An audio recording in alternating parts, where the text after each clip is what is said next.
Hey, we are live on YouTube, and let me just get it going on TikTok real quick.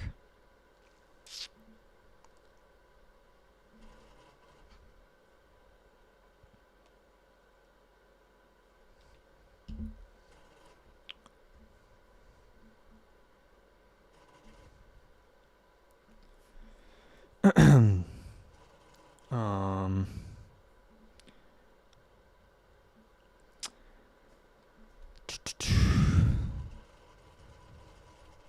okay, I think everything is set up. I think everything's working. Let me just make sure I'm live on YouTube.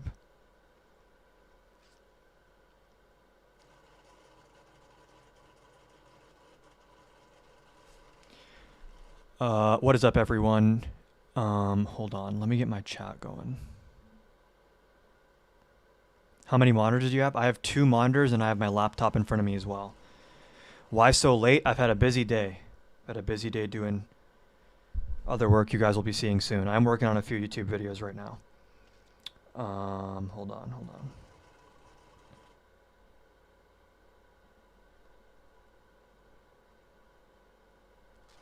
Okay. I want to see if we can get some debates going, but if not, I do have queued up the Ben Shapiro, Gavin Newsom podcast because I saw clips of it on Twitter and it seems like prime rage bait material. Anything involving Ben Shapiro is prime rage bait material, but with Gavin Newsom as well, it sounds like a unholy matrimony. Let me pull this up. Did you see someone died in ICE custody today? I saw the one kid who got his left eye shot out, and it's so crazy. He had shrapnel in his head from being shot point blank in the eye with some kind of non-lethal bullet. And I think he's permanently blind now. Whoa. Medical examiner believes death of man in ICE custody was homicide?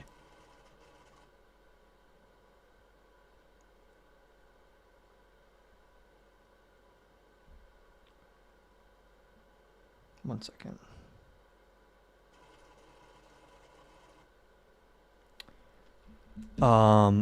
This is what the, bro?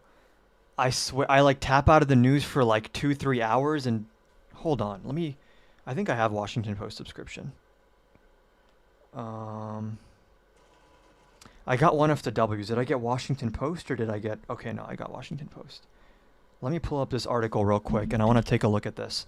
Make sure you guys are double tapping the screen right now if you're tuning in. And I'm also live right now on YouTube if anyone wants to watch that. Let me just sign into my Washington Post account. Wow. Bro, I literally, when I stopped looking at the news, I was like, wouldn't it be so funny if I come back and some major news event has broken? Not funny.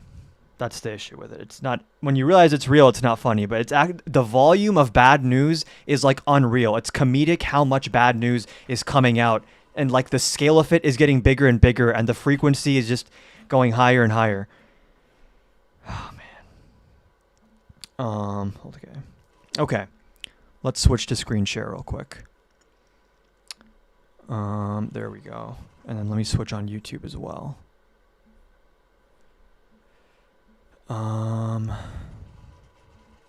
There we go.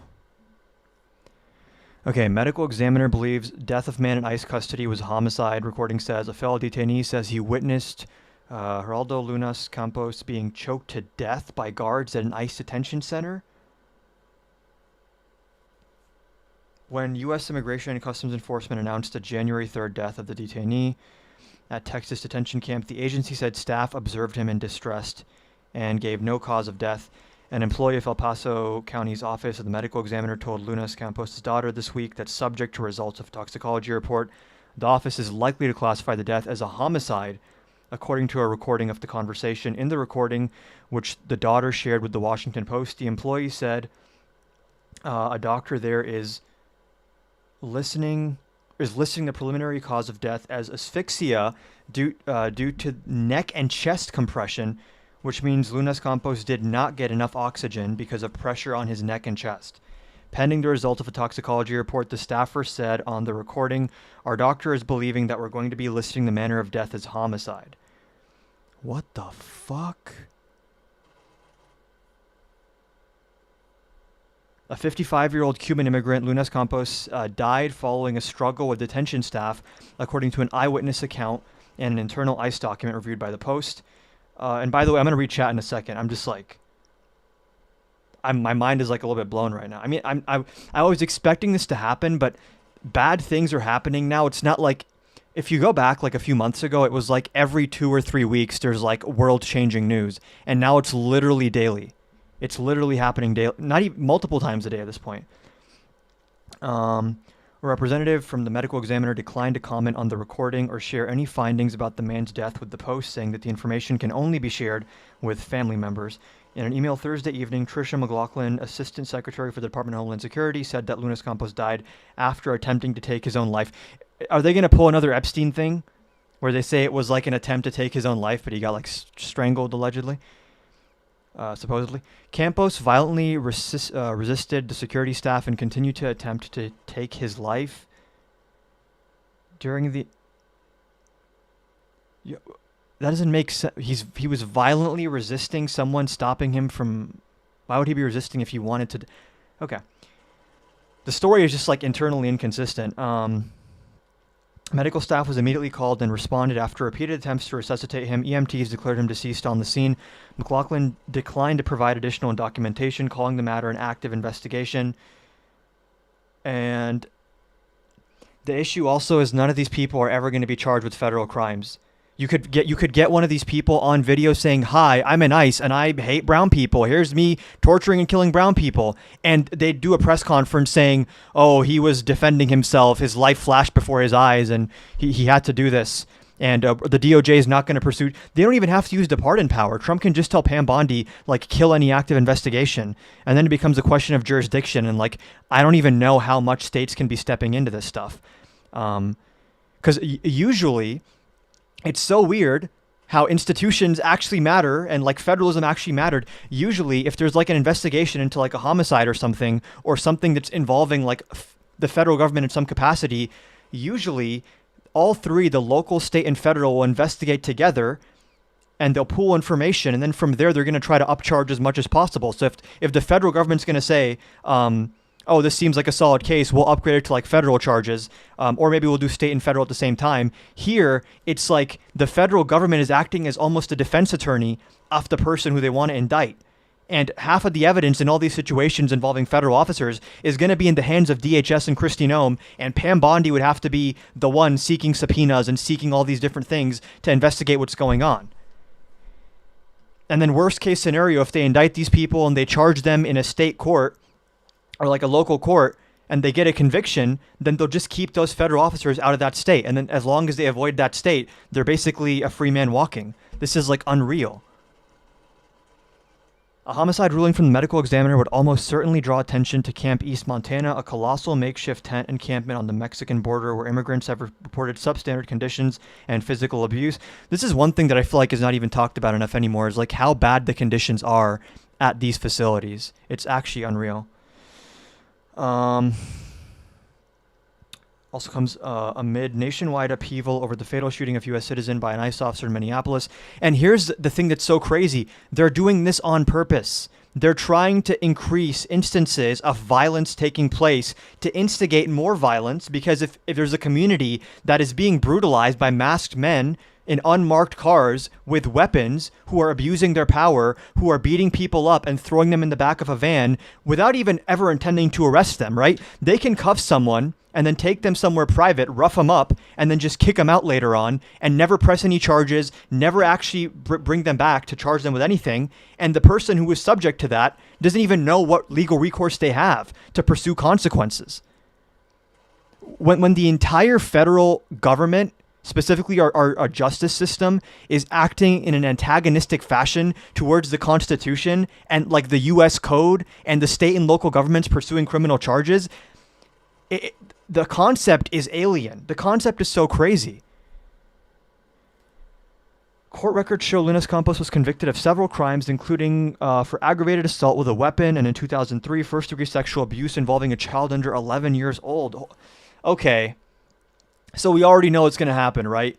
They're the same thing they tried doing with Kilmar Arrigo Garcia. They're like, oh, well, does it really matter if the ICE people or the Customs and Border Patrol people broke the law? Because the victim of their law breaking was a really bad guy. And they always do that. I wonder if that's intentional, where they're going to start doing this to people, where they can manufacture like, oh, this person was a criminal. Are you really going to defend a criminal? Are you really saying that criminals have constitutional rights? Are you really saying we can't just go and strangle criminals in the middle of prison extrajudicially? You don't think that's possible or allowed? And then once you start seeding that, then it becomes not just convicted criminals, accused criminals. And then they take it one step further. It's not just accused criminals. Now it's just anyone who the Trump administration labels part of like a narco-terrorist group or like a threat to the United States or a threat to Israel, like with Mahmoud Khalil. The way they can build out this logic and just completely upend our entire system of law and law enforcement is insane. And the fact that it's so shameless. It's so shameless. They will look you in your eyes and just tell you like, yeah, who cares if you broke the law? Didn't you know?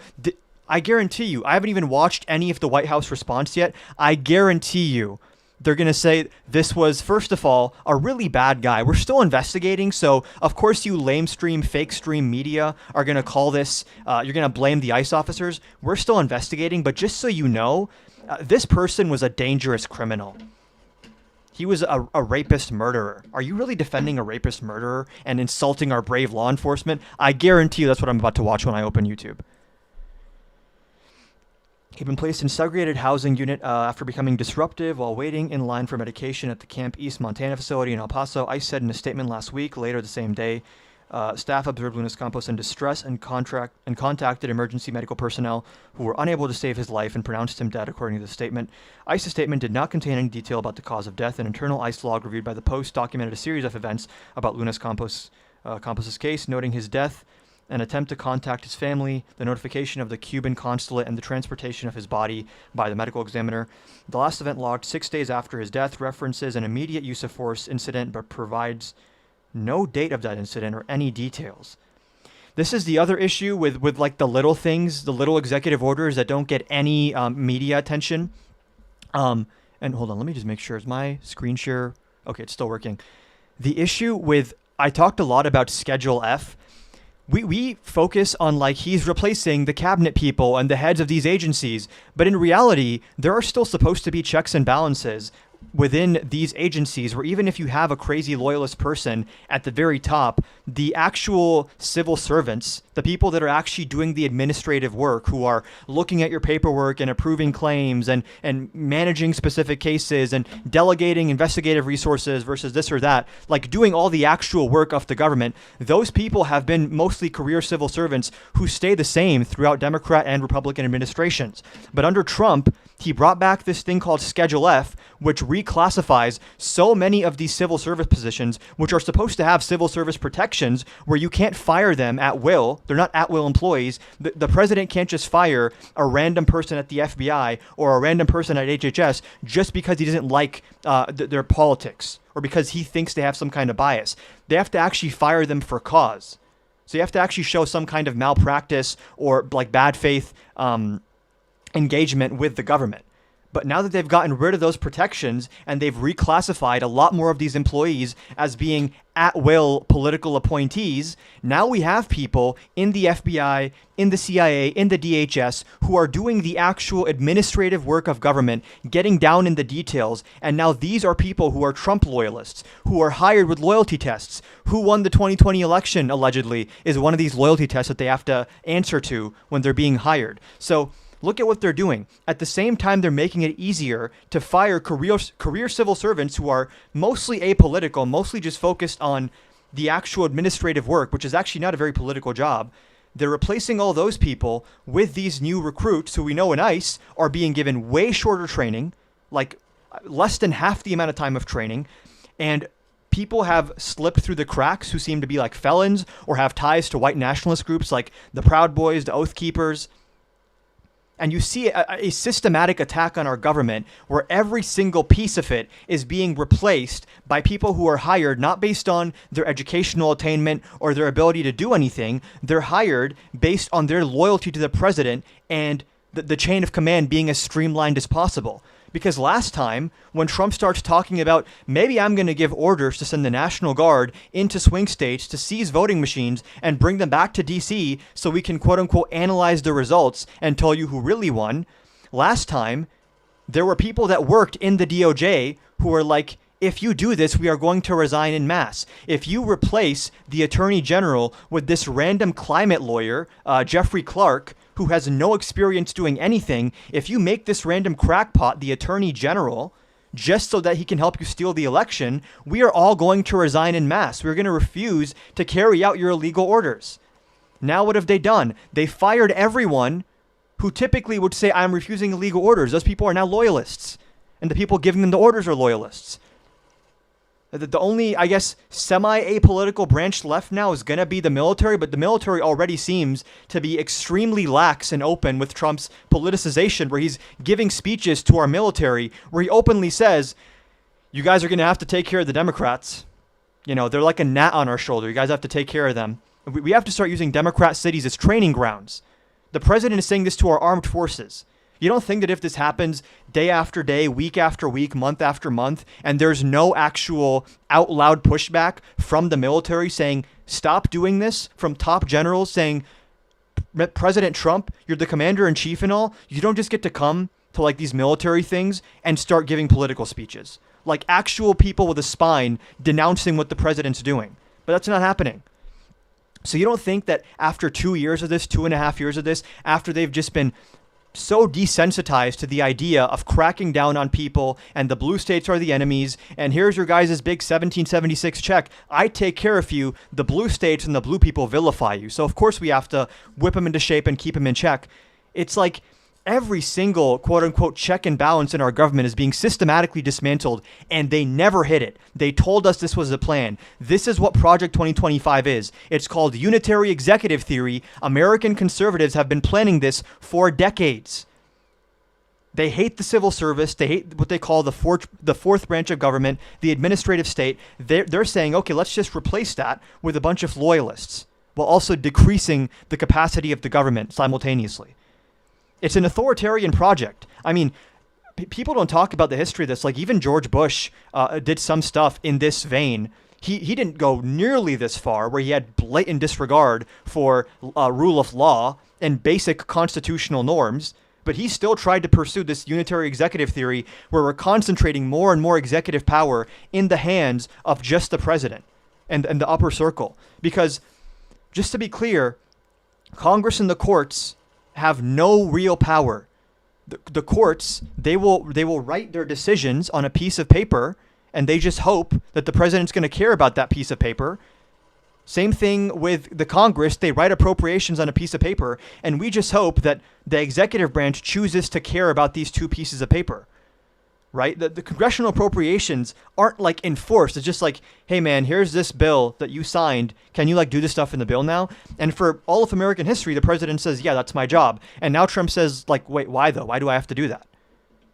And the typical answer to that question is, oh, because the entire civil service takes an oath of the Constitution, not to you as an individual. So if you refuse to enact congressional appropriations or adhere to court orders, then all of your subordinates in the chain of command are going to stop taking your orders because you're breaking the law. And now that's been dismantled. We have presidential immunity from the Supreme Court. You have Schedule F. You have all these psychotic, unhinged, unqualified people in positions of power. And now we're seeing they're pushing down on the accelerator. They feel confident enough to start going this mask off. You have to wonder, when they start going this mask off, they're acting like there's not going to be elections again. This is not how you act when you're worried about midterms or 2028. It just isn't. And I've been trying to call attention to this for so many months now, and people said I was fear-mongering about the executive order draft written by the Trump administration in his first term, which specifically instructs people, National Guard members, to go in and seize voting machines. because the election's been interfered with by Iran and Venezuela and the radical left and all this stuff. They use that as a pretext to grab the voting machines, fly them over to Washington, D.C., and then that executive order says the DNI is going to analyze the results and tell us who really won. You know who the DNI is right now? It's Tulsi Gabbard. Do we trust Pete Hegseth to send in National Guard squadrons into our polling places so that Tulsi Gabbard can look at voting machines and tell us who really won the election? And to Mr. Iron Fracture, the DNC, how much does the DNC pay you? This is a Trump executive order that I'm quoting. So stop denying it exists and start defending it. You're at the wrong part of Trump denial syndrome, Trump devotion syndrome, the real TDS that exists in this country. He said, I cannot breathe. After that, we don't hear his voice anymore, and that's it. Who had contacted a family member of Lunas Campos, who in turn put him in touch with a Post reporter. The Post confirmed Flores was in Camp East Montana through ICE's detainee locator. Death in ICE detention centers have occurred with increasing frequency, and how many of these are homicides that we never hear about because everyone whose job it is to watch the security camera footage and actually keep records is now a Trump loyalist. How much are we going to find out about in like 5 years, 10 years? Iron Fracture, the DNC pays me 10 quintillion billion gazillion dollars. Okay, like, stupid question. ICE detainee deaths by month. 4 people died in ICE custody in the first 9 days of 2026 alone. This is, you see a similar spike in the number. Okay, clearly this guy has the same intelligence as the Trump administration. I don't take money from the DNC. And it seems like everyone watch Iron Fracture here. We're watching, when you look at the polls and you see like 28% believe that Renee Nicole Good was like an actual terrorist or whatever. That's people like this guy who are so deep into the Trump devotion syndrome that they think that anyone who disagrees with them must be fake news or paid opposition. You see Trump doing this too. Every single protester he sees is like a paid agitator now, and they're like some kind of professional actor. They're so high on their own supply that they don't realize that Trump's disapproval rating is like approaching 60%. That his disapproval rating is approaching the high 30s. They don't really realize that, and they think that like he's their favorite emperor god king and he's like so popular, that anytime they see like good faith criticism of like, hey, you know, not trying to be biased against conservatives or whatever, but I just don't think that the president stealing voting machines to change election results is good. How much does the DNC pay you, liberal? No, dude, there's like an actual executive order that Trump drafted that you can read, which lays out a plan to destroy democracy. The PDF is online. Did Pelosi tell you to say that? It's silly. These people are silly, and it's embarrassing, and it's also concerning that close to something between a quarter and a third of the country are like this person. And on the one hand, it's heartening that 2/3 are on our side, 3/4 are on our side, but then there is that 1/3 or 1/4 of Americans who are just completely sociopathic cult members at this point. It's unreal. Among more than 280 documented deaths in ICE detention since 2004, there have been only a handful of confirmed instances of detainees killed by someone else.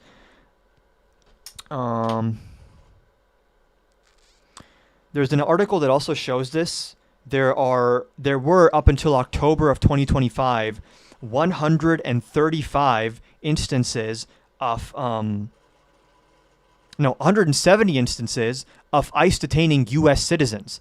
Do you guys remember when Trump first came in and people were complaining about ICE? The big talking point from MAGA was like, silly liberals.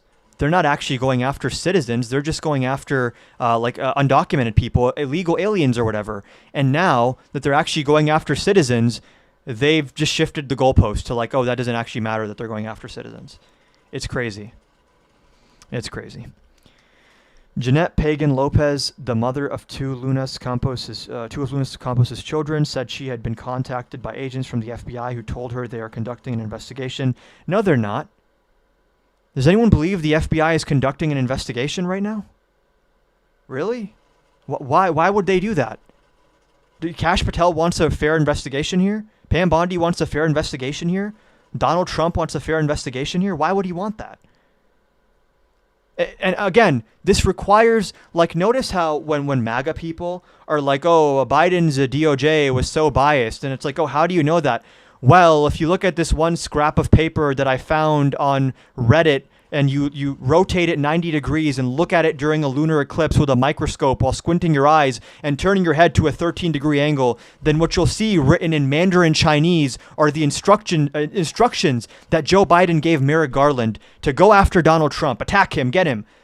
Meanwhile, what's my proof that Donald Trump politicized the DOJ?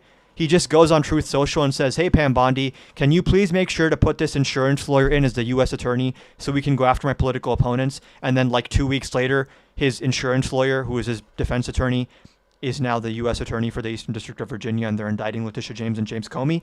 That's my proof. You notice the disparity there? That like all of their accusations of like bias and weaponization and lawfare, all of that was based in nothing, but it was made to delegitimize the system.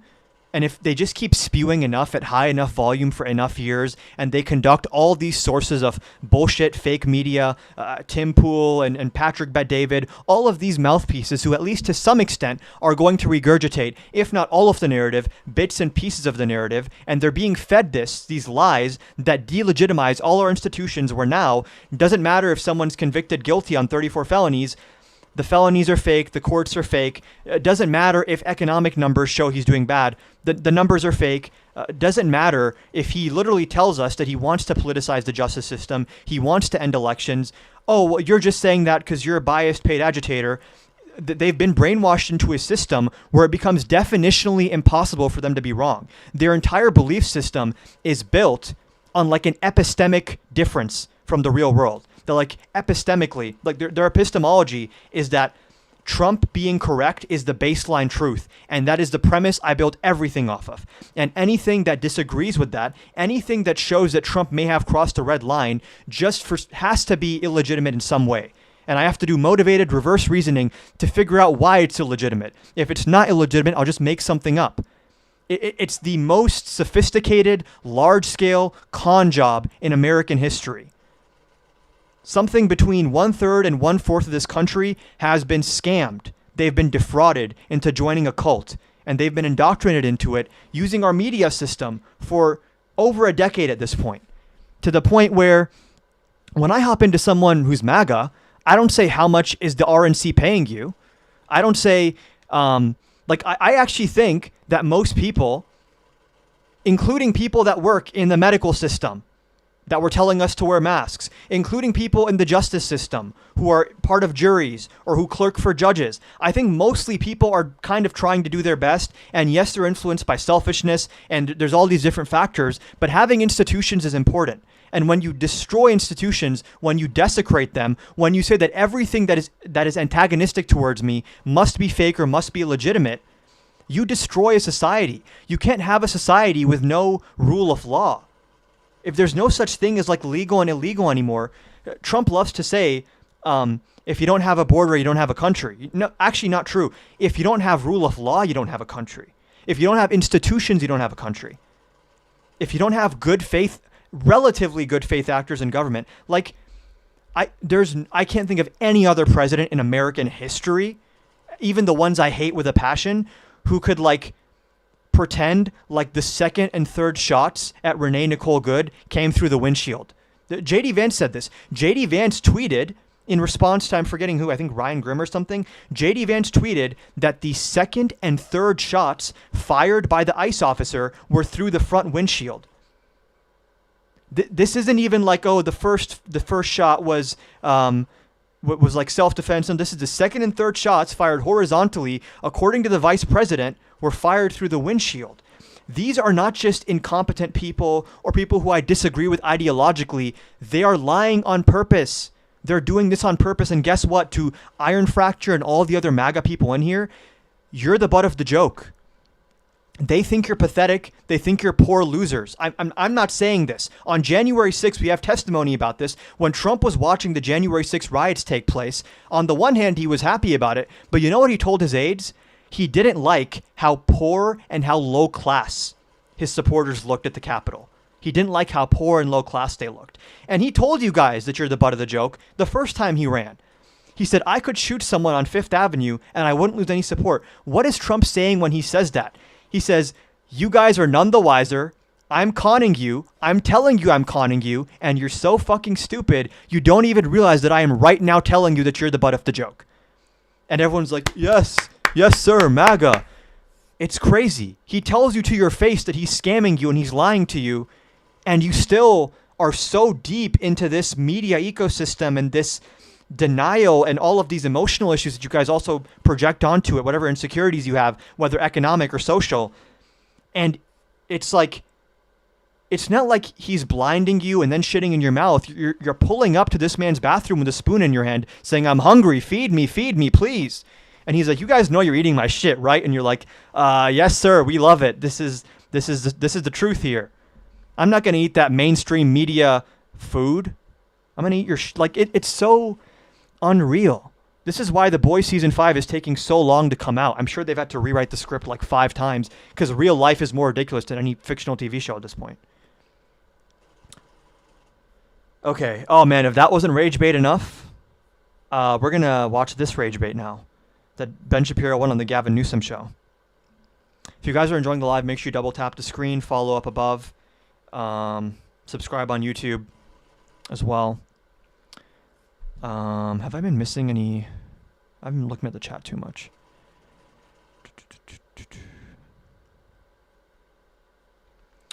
All those words to say nothing of value. Then why are you sitting here watching me say things that are of no value to you? Are you just here to be butthurt about it? Okay. It's not my fault you're raising your own cortisol like that, but go off. Either you uphold the principle or you don't uphold the principle. If you don't uphold the principle, I'm going to call you out for not upholding the principle. Already I'm angry. The biggest, and by the way, here's one thing that the American far right and normal people can agree on is that Ben Shapiro sucks. Okay, maybe they have a different reason for saying it, which I don't agree with their reason, but I think it's now we're approaching consensus. We're approaching critical mass in terms of public sentiment that Ben Shapiro sucks and he's an opportunistic liar who is either pro-Trump or anti-Trump, depending on the audience he's talking to and how politically and financially expedient it is for him to say he's pro-Trump or anti-Trump. Don't forget, this man was going on conservative debate shows in 2016 and saying that Trump is has horrible character and he's like a horrible option for president and will regret it if he wins. And then he's traveling the country in 2024 campaigning for him. So already talking about principles here is rich. You uphold the principle or you don't uphold the principle. If you don't uphold the principle, I'm going to call you out for not upholding the principle. On his epitaph, it will read 45th and 47th presidents of the United States. He said a lot of shit. And this is his favorite go-to. That moment when Trump started calling people domestic terrorists for peacefully protesting, man, that guy Trump sure says a lot of shit. What a goofball. Says this is the president of the United States, labeling half the country, actually 3/4 of the country, the enemy from within, and radical scum and vermin who have to be extinguished and taken care of. You know how Trump is, man. He says a lot of shit. Hey, no one's perfect. No one's perfect. Everyone's got flaws, Everyone says out-of-pocket shit sometimes. This is their cope when Trump just outright says, hey, Mark Kelly, I think you should be hung for saying things I don't like. Trump says a lot of shit. What are you going to do about it, bro? Sanctuary jurisdictions have lower crime rates. You move to a state. If Gavin Newsom does not push back on... I already do not want Gavin Newsom as a nominee in 2028, by the way. I don't think he's a strong candidate. I think everyone likes him because he's mean to Trump, and I get that because I also like being mean to Trump, but... That has higher insurance rate, higher car insurance, not just home insurance, has higher property taxes, many of these rates. Someone says, can you name me one U.S. citizen who got deported? No. Can you name my dog? Can you name my cat? I'm guessing not. Does that mean they don't exist? I guess I don't have a dog and a cat because you don't know their names, right? That makes a lot of sense, yeah. And I think that we should start from a position in the United States of gratitude and recognition that we live in a free country. You need to prove your claim. Just go and Google 170 U.S. citizens detained, and you'll find the ProPublica article. I'm not your teacher. The vast majority of decisions are your own. This is Gavin Newsom. And this is Ben Shapiro. All right, Ben Shapiro, welcome. Hey, thanks for having me. I love it. All the way from Florida. We'll get to that in a moment. And the decorum, nah. If I see Ben Shapiro again, I'm not being nice to this man. You seem a little bit spicy about it. Yeah. Peacefully and patriotically, of course. I'm not saying anything crazy, but like, hey man, how you doing? Like, we're about to chat. No, man, you're fucking scum. A little salty. Well, Texas, though. Ryan West says, host won't debate me. Guy is scared as we're reacting to a video and there's no debate prompts on the screen. I don't know I don't know what's going on, but Would have been more spicy, but especially, come on, you're a Hollywood kid, at least Hollywood adjacent. You're a Burbank kid. Born and bred born in St. Joe's in Burbank. I love that. And what year? 1980. it's funny because I feel like if Newsom went on Shapiro's show, you wouldn't see Shapiro doing the niceties and the formalities and stuff. He'd be out the gate with like, why are you such a evil terrorist who wants everyone in America to die? And you went, and it's interesting because the asymmetry in media is crazy. It's so crazy. It's like Stephen Miller can go on CNN and just lie and make up a bunch of shit, and the most pushback he'll get is like, Mr. Miller, is that really true though? Yes, Caitlin, it is true. As I was saying, and then there's just no pushback again. Meanwhile, like fucking who's like the nicest, most harmless Democrat? I'm trying to think. Like fucking Doug Emhoff, that's his name, right? Kamala Harris's husband could go on like Fox News or Newsmax, and the first question would be like, how many children's blood have you drank before you do your demonic rituals to summon illegals? Like, it's so crazy. It's sort of middle class family. Like, we don't have to be nice to these. You don't have to be shouting them down and acting crazy, but like, you can be aggressive with these people and actually make arguments at them, because that's what they're going to do to us.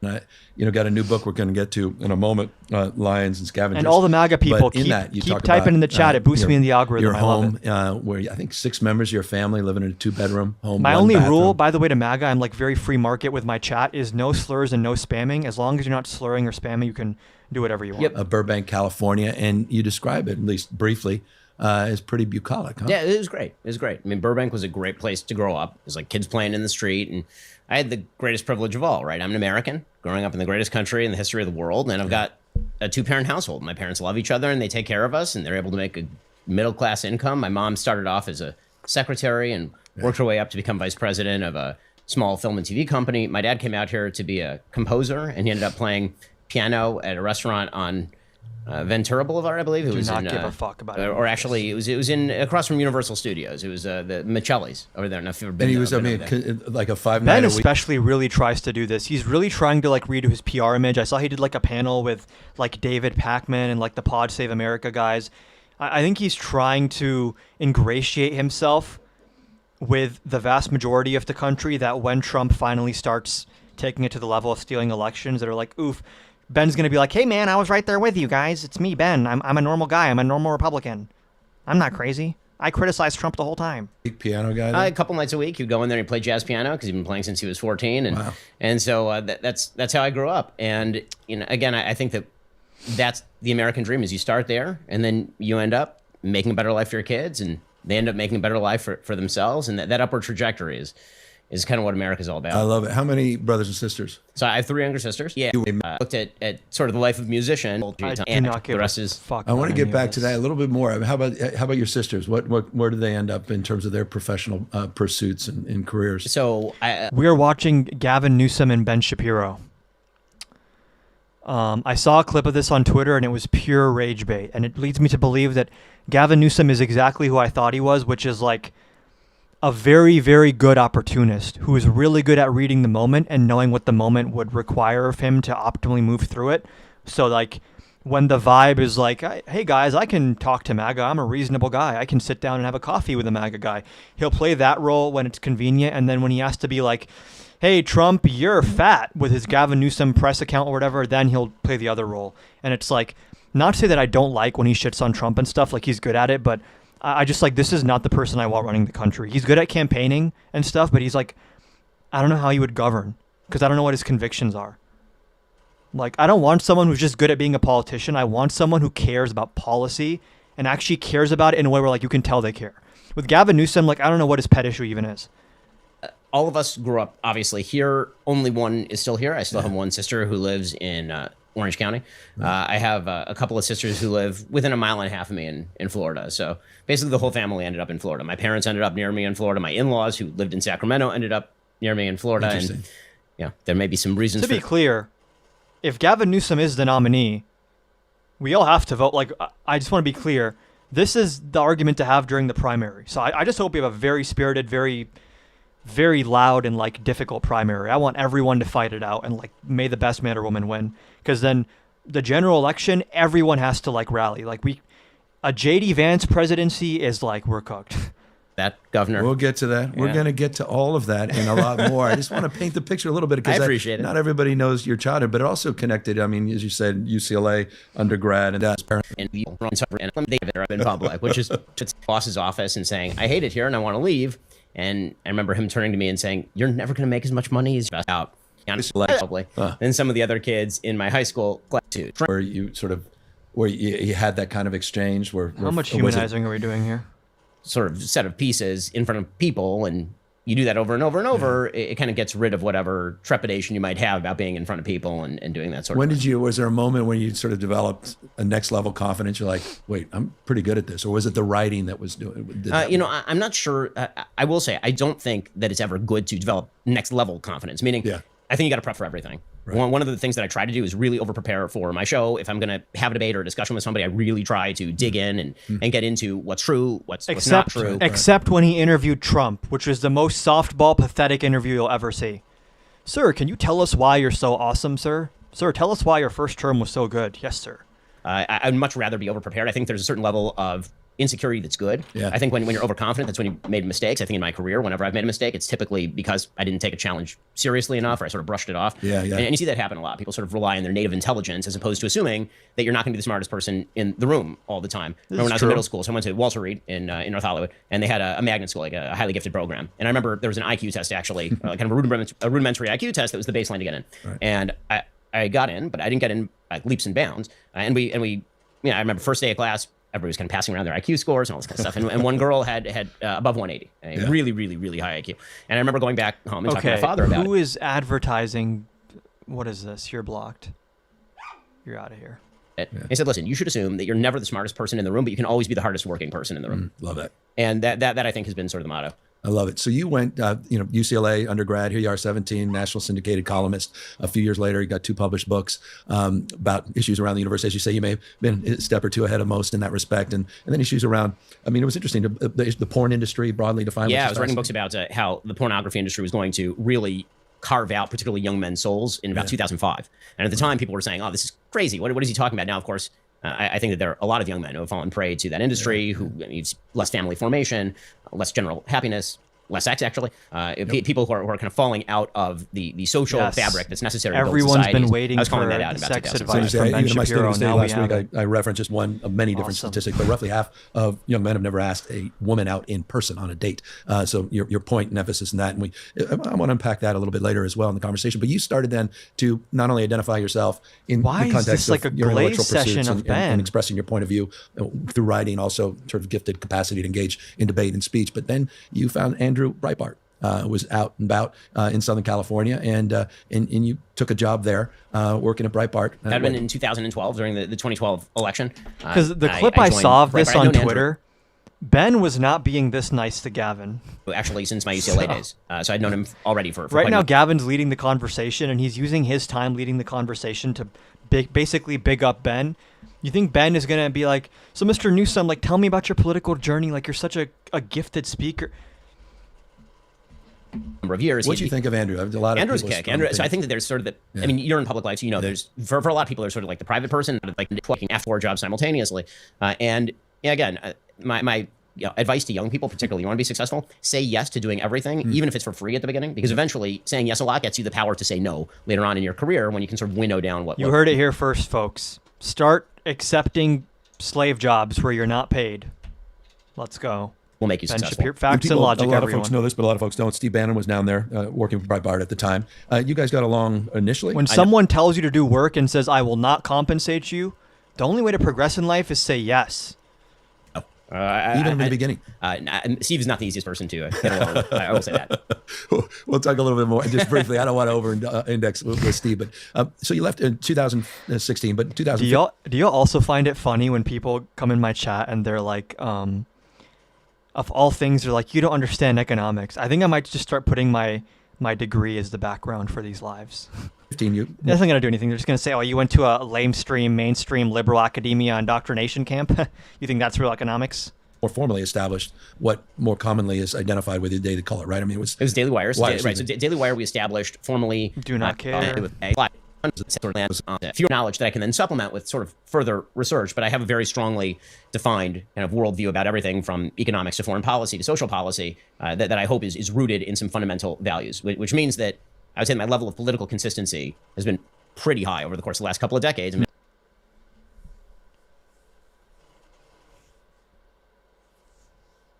Say that again? from economics to foreign policy to social policy that I hope is rooted in some fundamental values. Oh no, is Iron Fracture gone? Damn. If we don't have the haters juicing up the chat, then the viewership can die down. These people are the lifeblood, guys. Egg them on. Keep them angry. Tell them you don't know what a woman is or something, and that'll give me another hour of them chatting. So, which means I just that want to be clear. I would say my level of political consistency has been pretty high over the course of the last couple of decades. His level of political consistency has been pretty high, guys. Pretty high. Here's a little known gem. Damage down back because I don't think he's conservative. I think he. There are conservatives out there who still refuse to support Donald. Oh, whoa. This is a re-upload from 4 months ago. Their turn. Okay, they know. If the people on the right were smart, they would use this against Ben Moore, where he's literally debating against Donald Trump. Okay, Jesse Lee Peterson, I find him funny, and the fact that he posted this 4 months ago, he knows. He knows what he's doing. Because I was looking for the OG video. The OG video is like, 9 years. No one wants to talk about it. Do you think Ben's ever going to mention this video? 9 years ago, where he's literally doing a never Trump debate? Oh, is Matt Nuclear in the chat? Hey, Lib. What's up, Matt? What's up? Honestly, what these highlights are. Conservative effort, and I think that he's doing an enormous amount of damage down ballot and for the future. I think that for conservatives, this election was already lost. Honestly, yes, this didn't age well for Shapiro. Yeah. One thing that actually me and a lot of MAGA people can find common ground on is that Ben is so inconsistent with his support of Trump. And I think a lot of like true believers of MAGA, they find that annoying. They're like, oh, this guy hops on the bandwagon when it's popular, but then he's like shitting on Trump when like it's convenient. And Trump's like at the lowest of his political power. Lost because one of two things happens. Either he wins, in which Because when I asked Ben a question on my campus in 2022, remember, like Ron DeSantis was considered the future of the Republican Party. So no one was really glazing Trump like that. Even most elected Republicans like thought that Trump was like a relic of the past and that January 6th destroyed his career, including Ben. So if you watch how they talked about Trump before he became the Republican nominee in 2024, and then obviously how they talked about him before 2016, it's so funny to compare to the complete sycophancy now. case, I have real fears that he's going to gut the conservative movement because I've already seen it. I've seen people lying for Trump, pretending that Trump is conservative.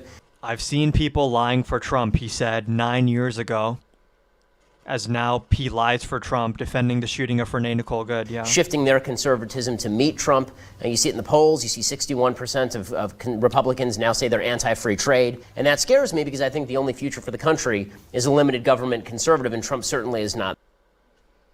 I think you get the point about how consistent It's it is. 42, about to turn 42 years old this week, and I've been in this industry for a quarter century. I started writing at 17, and if you read stuff from when I'm 17, if it wasn't highly dumb, which some of it is, but if you were to find a column I wrote when I was 23 and it wasn't one of the ones that was like trying to get attention and look at me, if it was one of my I'm kind most of serious tired. I don't columns, know how much longer I'm going to be live. it would probably look a lot like the stuff that I'm saying today. What do you make of the current media landscape? I mean, it seems to be the sort of dialectic between the old and the new, sort of the digital first and these legacy media companies. I mean, obviously podcasts becoming at least part of the normal. It's a conversation. I don't know. We can get into the merits to merits. He's such an empty shell. He's like, yeah, let's talk about podcasts, man. People, they go on podcasts and they talk. Isn't that really something, huh?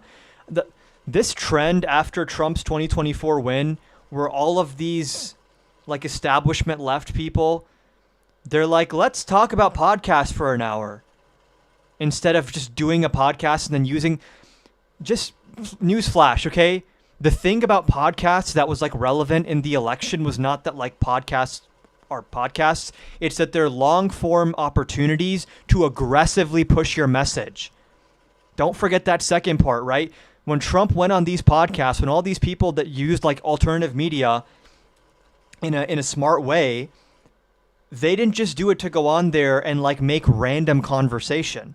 They leveraged the low pushback, long form format to just railroad their worldview nonstop.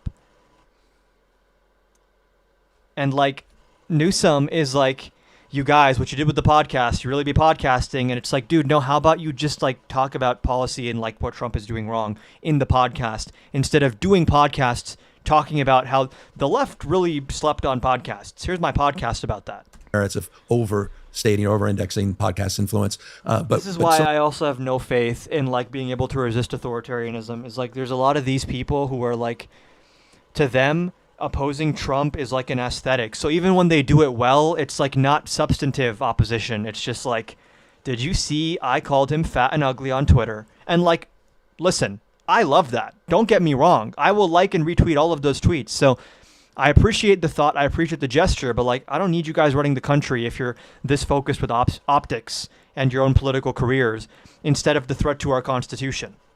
much of what you seeded and influenced. Thoughts on Nick Shirley? What does benevolent mean?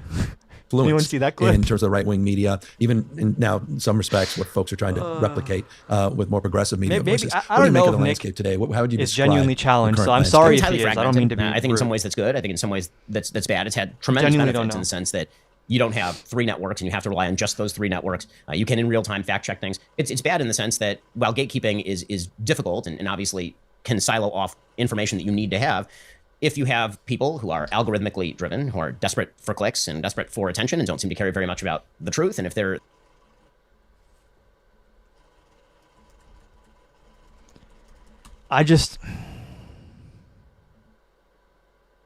And you know what else it is? How much of... Why is this not loading, bro? How much of what Ben says is like his guilty conscience coming out as a form of like projection? Because did anyone see when he was talking to Megyn Kelly on the stage, and he's like, when you refuse to ask tough questions, when you let bad faith actors spew propaganda and bullshit and engage in lies, and you platform them without challenging them, people like Tucker Carlson and Candace Owens and Nick Fuentes, aren't you like being irresponsible as a journalist? And I'm watching this and I'm like, you know what, Ben? Good critique of Megyn Kelly, also a critique of you. So I feel like Ben knows. I feel like his like subconscious knows that like the water he's carried for Trump and the way he sold out. I'm a small government conservative who cares about civil liberties and governmental overreach in the Constitution. That's why I love the guy who wants to send the military into every blue city and regularly calls for the jailing and death of his political opponents. I think he deep down knows that he's like a sellout and that he sold out his principles. And I think he thinks like he can redeem himself. So now he's turning on the other bad faith actors. Now he's like, I actually think platforming Nick Fuentes is too far. But I only think that now because now it's affecting me personally. And all the other crazy people that the right wing platformed over the last decade, I was okay with platforming them as long as I got pro-Israel foreign policy and tax cuts. He knows. He knows what he's doing.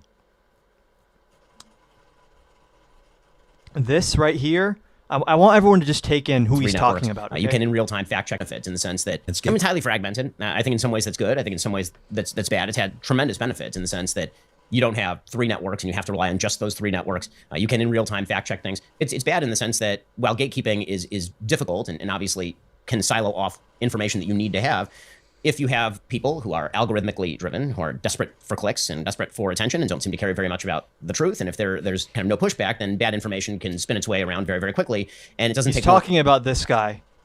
He's speaking in like a third person and like not really naming names. Ben Shapiro just called out Ben Shapiro. The beef is brewing. This is going to be the next big beef. Ben versus his own nominal standards. What Ben actually believes and what Ben claims to believe. It's going to be a big battle, guys. Tune in for whenever it happens. Maybe on his deathbed he'll realize that he's a fucking liar, sellout, spineless hack. long for people to draw extremely hard narratives about I would say Because, like, convoluted honestly, right now, you know who I've gained respect for that I didn't used to respect? People who are, like, legitimately small government conservatives. Like, legitimately. Like, there's this, like, libertarian guy on YouTube, Brad Palumbo, I think is his name. I disagree with this guy on everything, but he's actually calling out Trump for the National Guard stuff and, like, threatening political opponents and talking about killing them and the insane Rob Reiner tweet. Like, actual libertarians, actual principled conservatives, they're still wrong on everything. But when now it's not a question of, like, left versus right, and it's a question of, like, truth versus bad faith actors who lie on purpose, I respect it. I just saw the libertarian nominee for president, I think, just said abolish ICE. And I'm like, whoa, based. I mean, you're wrong on everything economic policy wise, but yeah, true. And Ben, I would have respect for Ben if he stuck to his claimed principles, his ostensible views that he's like, he wants. His big thing during the Obama presidency, he wrote a book about this called The Criminal Case Against Barack Obama, how Barack Obama's expansion of the executive branch is an affront to our civil liberties to a criminal extent. And now he's here reading the Supreme Court presidential immunity decision saying, this checks out constitutionally. Really? You wrote a book? This man wrote a book basically arguing against the SCOTUS immunity decision for presidents that he then cheerleaded. It's like, that's why I hate him. People, there's two types of Trump supporters. The Trump supporters who are like, they just say it out loud, like when Matt Nuclear said in our debate that the Alyssa Slotkin and Mark Kelly, like, some things maybe are warranting the death penalty. He, like, didn't say it outright, and he backtracked when I pushed him, but, like, on the surface he was like, hey man, sometimes people do need the death penalty. When I asked him point blank, is this illegal? He was like, well, perhaps not illegal, but they shouldn't say it. But, like, there's these people who just, like, they just regurgitate what Trump says, hook, line, and sinker, no trying to sane wash it, and just say, yeah, some of these people, they got to go to jail. Some of these people, they got to die. There's people on Twitter who are like, yep, Anthony Fauci, we got to hang him. Yep. And they, like, don't hide that, right? Then there are the people like Ben who pretend to care about norms and pretend to care about the Constitution, and they believe in limited government. So then they offer these weird half-assed critiques where he's like, when Trump misappropriated congressional funds to take a stake in a private company without Congress, which sounds like the amalgamation of every attack that Fox News has ever made about Democrats over the last 2 decades. Like, it's crazy. You can't make this stuff up, right? When Trump takes funds from the CHIPS and Science Act, which are meant to be grants for factories, and then uses those funds to buy 10% of Intel stock without consulting anyone, the extent of Trump's criticism on his show was like, guys, I really don't like this. I really do not think we should be buying private companies. Anyway, moving on to the terrorist Democrats. a fact. Yep. And I think that, frankly, politicians sometimes have a position in doing this, because if you're catering to a base, and obviously, listen, everybody has to be aware of audience capture. In my industry, in politics, you have to be very aware of audience capture because you need to win votes. Oh, he Everybody has knows. to be aware He knows. He knows what he did. He has guilt. Oh man. Get me on another Surrounded with him. I can finish the job peacefully and patriotically. I'm talking about verbally. Because, man, if that timer didn't run out in our Surrounded conversation, bro, I had him. Because, listen, his inconsistency is really hard for him to hide. So when we opened our conversation on Surrounded, I was like, what do you make of J.D. Vance saying the executive branch should, like, first of all, replace the entire civil service with loyalists and then defy court orders? And he was like, well, if JD said that, I disagree with JD. I think that the power of the courts is very important. And then he goes on to make the argument. They're going to say he cooked me. They don't even know the substance of what we talked about, because Ben is smarter than all of them, to his credit, which is why Ben is like the worst, right? Because Ben is like smart enough to fully know how wrong he is, and he's still wrong. Some of these other people, it's like, it's part bad faith, part stupidity. You don't know if it's like 50-50 or what the ratios there are. But with Ben, he went to Harvard. He's a very intelligent guy who understands law very well. So when he's looking at me and pretending like judicial review and defying courts is the same thing, he knows he's lying, right? So he opens the conversation saying that actually the real threat to the judicial branch and our checks and balances is the Democrats. And I'm like, really, Ben? How is that the case? Well, the Democrats, they want to use the legislature to reform the Supreme Court. oh, so they want to use like constitutional means to make changes? Like that's allowed, right? You can vote for term limits or increasing the number of justices with the Congress. Now, you may think that's bad policy, but it's not illegal. That's within the constitutional process. It's a way to use power. Maybe you think it's going to have a bad result, fine, but that's not illegal. That was his comparison to J.D. Vance saying, let's defy Supreme Court orders when they tell us, hey, we're issuing a permanent injunction on this executive action you just took. J.D. Vance said that Trump should say, oh, cool judicial order, guys. How are you going to enforce that, though? Like, who's going to make me do that? The U.S. Marshals, they work for Pam Bondi. She works for me. So, like, get fucked. That's, like, the real thing there, right? And Ben, eventually, when I corner him on this issue, because you can only flip-flop and obfuscate so much before, eventually, if your opponent stays on topic, like I tried to stay, there's nothing they can say anymore. Hold on. What the? Hold on. What just happened? Sorry about that. Whoa.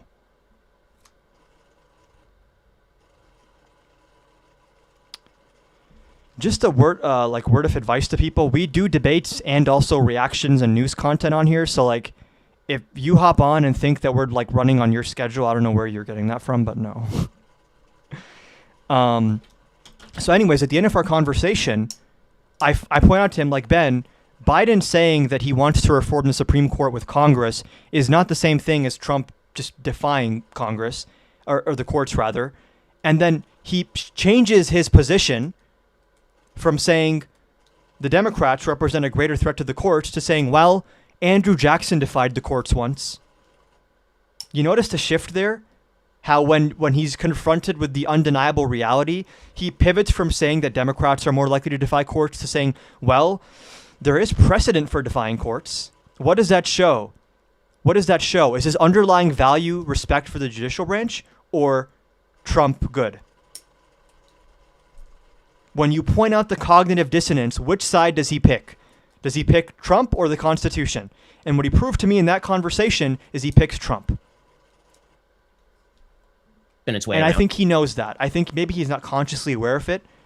He is smart. But Ben, here's the thing. Ben is a very smart guy. Just in terms of like raw horsepower intellectually, I think Ben is an intelligent guy.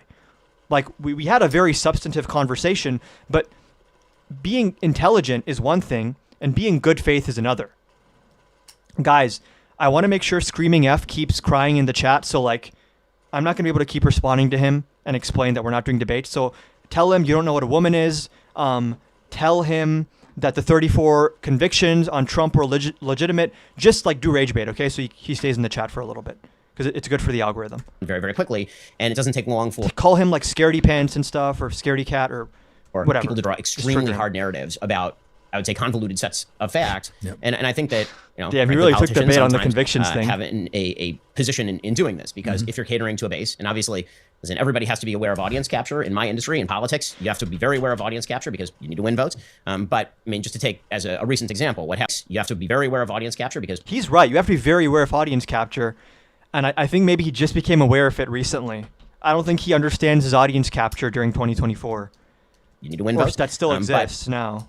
I mean, just to take as a recent example, what happened in Minneapolis, I think that the normie response to what happened in Minneapolis is, this is obviously a tragedy from a sort of legal perspective. You know, putting on my lawyer hat, the intent of Renee Good is not relevant to the question of the intent of the officer, right? If you're gonna prosecute the officer, then you have to determine whether an objective, reasonable officer would have perceived that he was being threatened by her vehicle when he shot her. And it seems to me that you could voice a fairly strong defense in a court of law that an objectively reasonable officer, since he actually was nudged with a car at the very least, would have perceived it that way. No, you can't, because the officer, while it was reversing, what did he do? Does anyone know the answer to this question? Do any of the MAGA people here know? As Renee Good was reversing, which everyone universally agrees there was a point in time in which she did reverse, what happened after half the country wants to lie about, or to be accurate, a quarter of the country wants to lie about, but everyone here agrees she reversed first. Does anyone want to fill in the blank? As Renee Good was reversing, the ICE officer blank. What did the ICE officer do? Does anyone who was so verbose in the chat just minutes ago, want to say something in the chat now to answer my question. As Renee Good was reversing, what did the ICE officer do?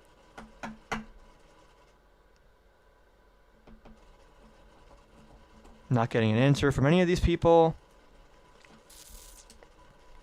I'll give you a hint. He reached somewhere. He reached somewhere.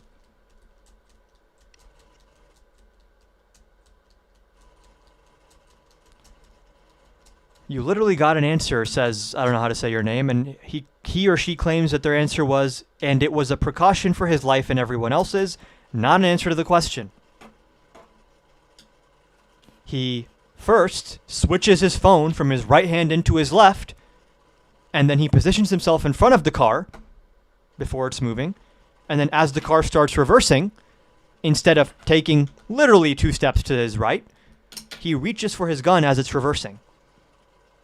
And then as the car pulls forward, he literally leans to ensure that he's in the path of the car.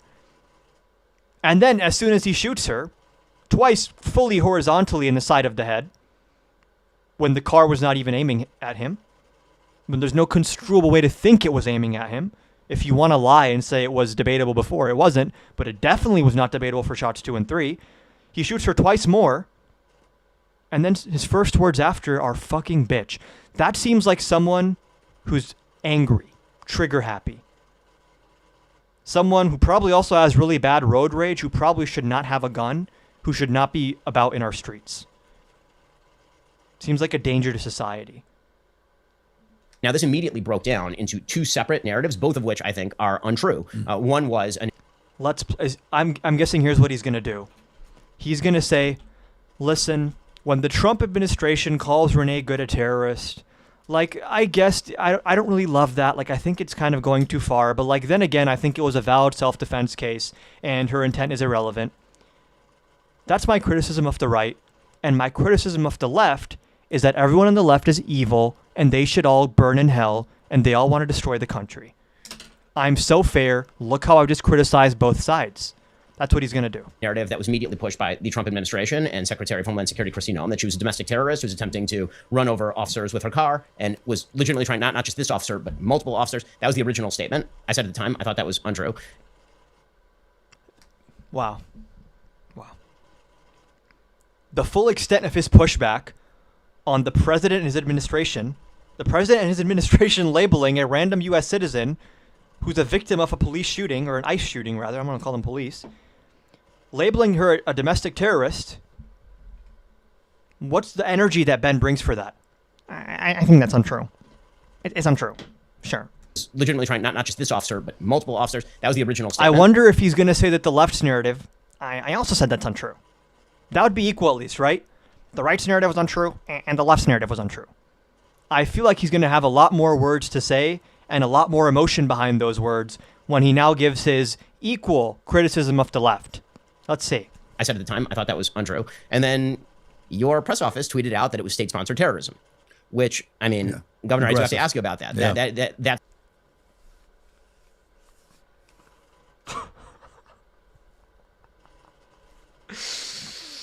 This can't be real. I swear on my life I did not pre-watch this.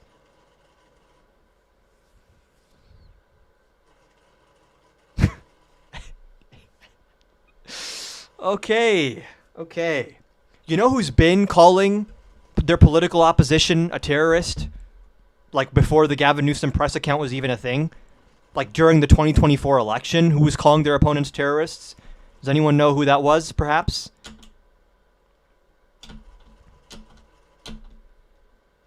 It was Trump. I was gonna wait, but I did the Kanye thing. You know the Kanye thing where he was like, and this is obviously bigoted and wrong, but the way he said it was funny. Where he was like, I'm not gonna say what kind of doctor. It was a Jewish so I'm not gonna keep asking these rhetorical questions and then none of the MAGA people actually answer them because they know the answer to the question immediately invalidates their entire worldview, so they don't engage with it. But if you think that calling your political opposition terrorists is like really dangerous and warrants a confrontation from you, Mr. Shapiro, then why, when you interviewed Donald Trump, at the point you interviewed Donald Trump, he had already called his political opponents fascists and communists and scum and vermin and terrorists, he had called all those things, did Ben say, Mr. Trump, you did call these people terrorists. I have to ask you about that. I don't remember him saying that to Trump. I don't remember him saying that.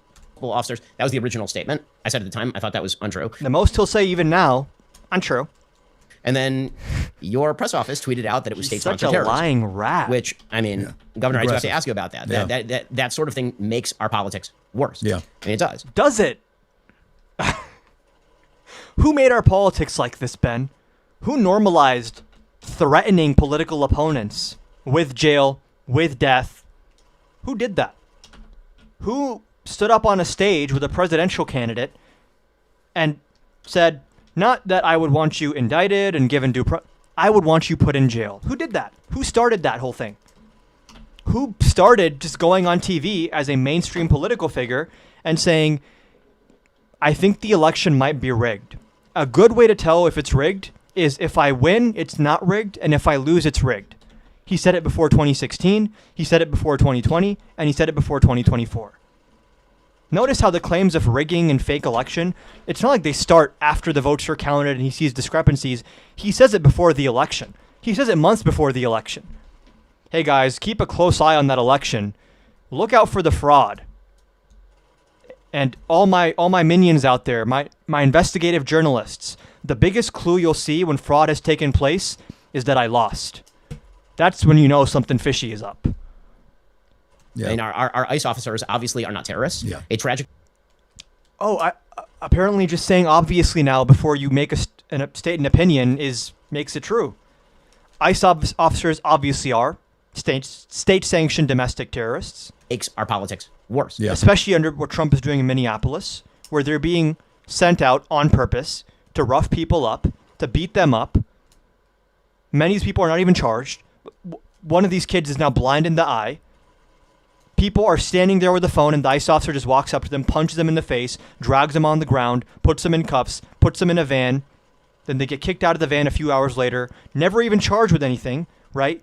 You'd think if an ICE officer puts you in cuffs, I'm being arrested for something. They're going to take me. They're going to process me. I'm going to be able to call my lawyer. You get in the van with your cuffs, and you're like, okay, I guess we're on our way to the processing facility now. And they just start kicking you and punching you and laughing and shit. And then you're like, what the fuck? I'm definitely going to tell someone about this when I get taken to the processing center. They can't just arrest me and beat me up. And they open the van door and kick you out. And you're like, wait, I wasn't even arrested just now? They just grabbed me to like rough me up and then sent me away? What am I even supposed to do? Who am I supposed to call about this? Like, not the average person doesn't have like a lawyer sitting around at their beck and call to like tell them, oh, you can do a class action in this district with this court. Like, what is the average person supposed to do here? And it does. Yeah. And our ICE officers obviously are not terrorists. Yeah. A tragic situation is not state-sponsored terrorism. Yeah, I think it's fair. I mean, when it comes, What the fuck, bro? Nah. Newsom, another thing I'll agree with Mag on. Newsom, no. Boo. No. I do not want this man as our nominee. obviously are not terrorists. Yeah. A tragic situation is not state-sponsored terrorism. Yeah, I think that's fair. I mean, Do you think that's fair? Okay. I think it's fair to not vote for you. I think it's fair that I'm going to use my platform every waking moment of my life to say people should not vote for you. I think that's fair. when it comes to ICE, I mean, I'll ask you this. I will clap for you and give you credit when you call Trump names on Twitter. Trust me, I love it. If you try to seek higher political power, I think it's fair to criticize you. I think it's fair. It's just generally It's about fair. policy with regard to ICE, because obviously it's become incredibly contentious given what the federal government is doing in states like California. You know, it seems There are much better people. There's John Ossoff. There's James Tallarico. There's AOC. There's Andy Bashir. There's Wes Moore. I actually don't know about Wes Moore. But there are people. I don't know if Ro Khanna would run for president, but he's great. I don't know if he's ready for prime time, but he's good. Mark Kelly, he's a little bland for my liking. I just joined. How long is Ben? Literally, if you watch the VOD back, I was pissed off within the first 5 seconds of this. I'm not keeping track of how many to me times. that there have been a number I'm of now different angry at Newsom for letting Ben do this to him. given what I do want to give a caveat, actually. while I think that AOC would probably be a good president,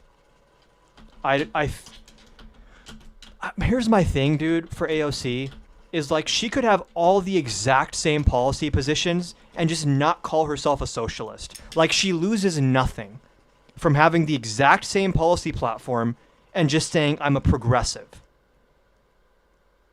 Because we've yet to test on a national stage how much weight the word socialist still has in the voting public. Even if it's fully nominal and just like in name only, that word just triggers something in people who were alive during the Cold War or whatever. It's like, why? And Mamdani and these people can get away with it because they're in very blue places anyway. So like, if you're in a safe blue place, then you can afford to lose 10 or 15% of the vote and like you're still winning by large margins and stuff. But if you want to win on a national stage, I've been saying moderate in rhetoric and become more progressive in policy. You don't have to present yourself as an ideologue. I don't think people like ideologues. I think the average median American voter, they like progressive policy in terms of substance if you explain it to them. But in terms of like the aesthetic of a candidate, they want someone who like does not come across as like dogmatic or ideological. Someone who is like stuck in their ways and they have this like preconceived plan of like how everything has to go. People want, like at least aesthetically, like a common sense problem solver who's above the fray and is not really concerned with picking sides and stuff. Just a common sense problem solver type of person who then their policy is very progressive. That's the winning concoction. But by the way, being common sense and moderate in terms of optics does not mean being low energy and doing what Newsom's doing here. That's not what that means. Just to be clear. Because you can be very aggressive and outspoken and like on the offense when you speak to these people, but still not present as like a dogmatic ideological person. So that's my one caveat with AOC. My other caveat though is like maybe it doesn't matter and she could still win and like that label means nothing now. But I don't know. And I err on the side if it probably does still mean something. And like you probably don't want to risk any votes in this kind of election. I'm still on the Tallarico train. I've been more and more vindicated as time has went on. I was on the Tallarico train like months ago saying that this guy, I think, can win the Texas Senate race. I think it's possible. And if he does win the Texas Senate race, I understand it's a hard Senate seat to win. But listen, as a Democrat who wins Texas statewide, you got to run for president, bro. Because he has that energy of like post-Trump. That's what Democrats need is like. And being post-Trump does not mean that you don't fight these people, that you don't fight back, right? But like, there has to be a new form of doing politics in like a post-Trump era, which is like sensible and good faith, but still aggressive. Like aggressively good faith is what we need right now. Someone who has conviction and good intentions, but is not going to let shit slide just for the sake of getting along and decorum and all whatever. The federal government is doing in states like California. You know, it seems to me that there have been a number of deportations from red states, right, where there are governors and localities working with. And I am convinced no one's going to be able to win a Democratic primary without being very outspoken against Israel, because the base is so solidly there. I think it's like upwards of 90%. If someone's standing on a Democratic debate stage and like, and you're probably going to have these things where it's like 2 debates a week and there's like 20 people running, so they have 10 on each stage. Any candidate. Remember how in the beginning of the 2016 primary, they did this big poll where they were like, the first Trump debate, they were like, raise your hand if you won't commit to running as an independent if you lose the nomination. And the only person to raise their hand was Trump. And it was like this big moment. I can guarantee you there's going to be a moment like that at the Democratic debates where it's like, oh, raise your hand if you will pledge to like not send any weapons to Israel and to like call it a genocide or whatever the litmus test is. And the picture that is taken of who is and is not raising their hands, that is going to be the story of the 2028 Democratic primary. It just is. So even some of these candidates who we think now are like they're not sufficiently pro-Palestine, I think the political climate will actually force them to be. Which is the one nice thing about primaries, is you can actually kind of force people to move on certain issues. If they notice like, oh, my entire base. Because before, if you look at polling even within the Democratic Party, it was like it was much more of like a 70-30, 60-40 type situation. And now it's like 95-5. And James does not take AIPAC money. That's not true. If you're talking about James Talarico, he just objectively does not take AIPAC money. He took money from a gambling pack, and one of the donors to that gambling pack was Miriam Adelson. And by the way, I think it's a fair criticism of him, which is that even if it's not an Israel pack, I think gambling is also cancer. I don't know why he's taking money from a gambling pack. But with that being said, if you compare him to Jasmine Crockett, basically all of his donations are coming from small donors right now. And he said all the right things about Gaza in terms of policy. So California is a sanctuary state, which makes it much more difficult for local law enforcement to hand over information to ICE about deportation status. Texas Hold'em, it only makes sense. True. What's the purpose of that? Wouldn't best policy, you're pragmatic, you talk about your pragmatism all the time. And that's a disagreement I think you can have in good faith. I can see the argument for gambling happens anyways, so we might as well legalize it and regulate it. I can understand that argument, so yeah.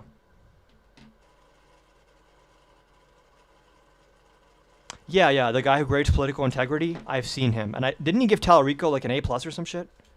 Wouldn't best policy be to cooperate with ICE in the vast majority of cases? So instead of ICE going to, as you say, hospitals and churches to pick people up, they'd be going to jailhouses to pick people up. That's exactly what they do in California, and we have over 10,000 that I've cooperated with since I've been governor of California. We work very directly with ICE as it relates to Substantive CDCR, pushback. state prison. California has cooperated with more ICE transfers probably than any other state in the country, and I vetoed multiple pieces of legislation that have come from my legislature to stop the ability for the state of California. Because this should be uncontroversial, right? That prisons, not jails, prisons, people who are convicted of crimes in a state or locality, that those people should probably be referred for deportation to the federal government. That's fine. Sanctuary cities, though, are not cities that reject sharing prison names.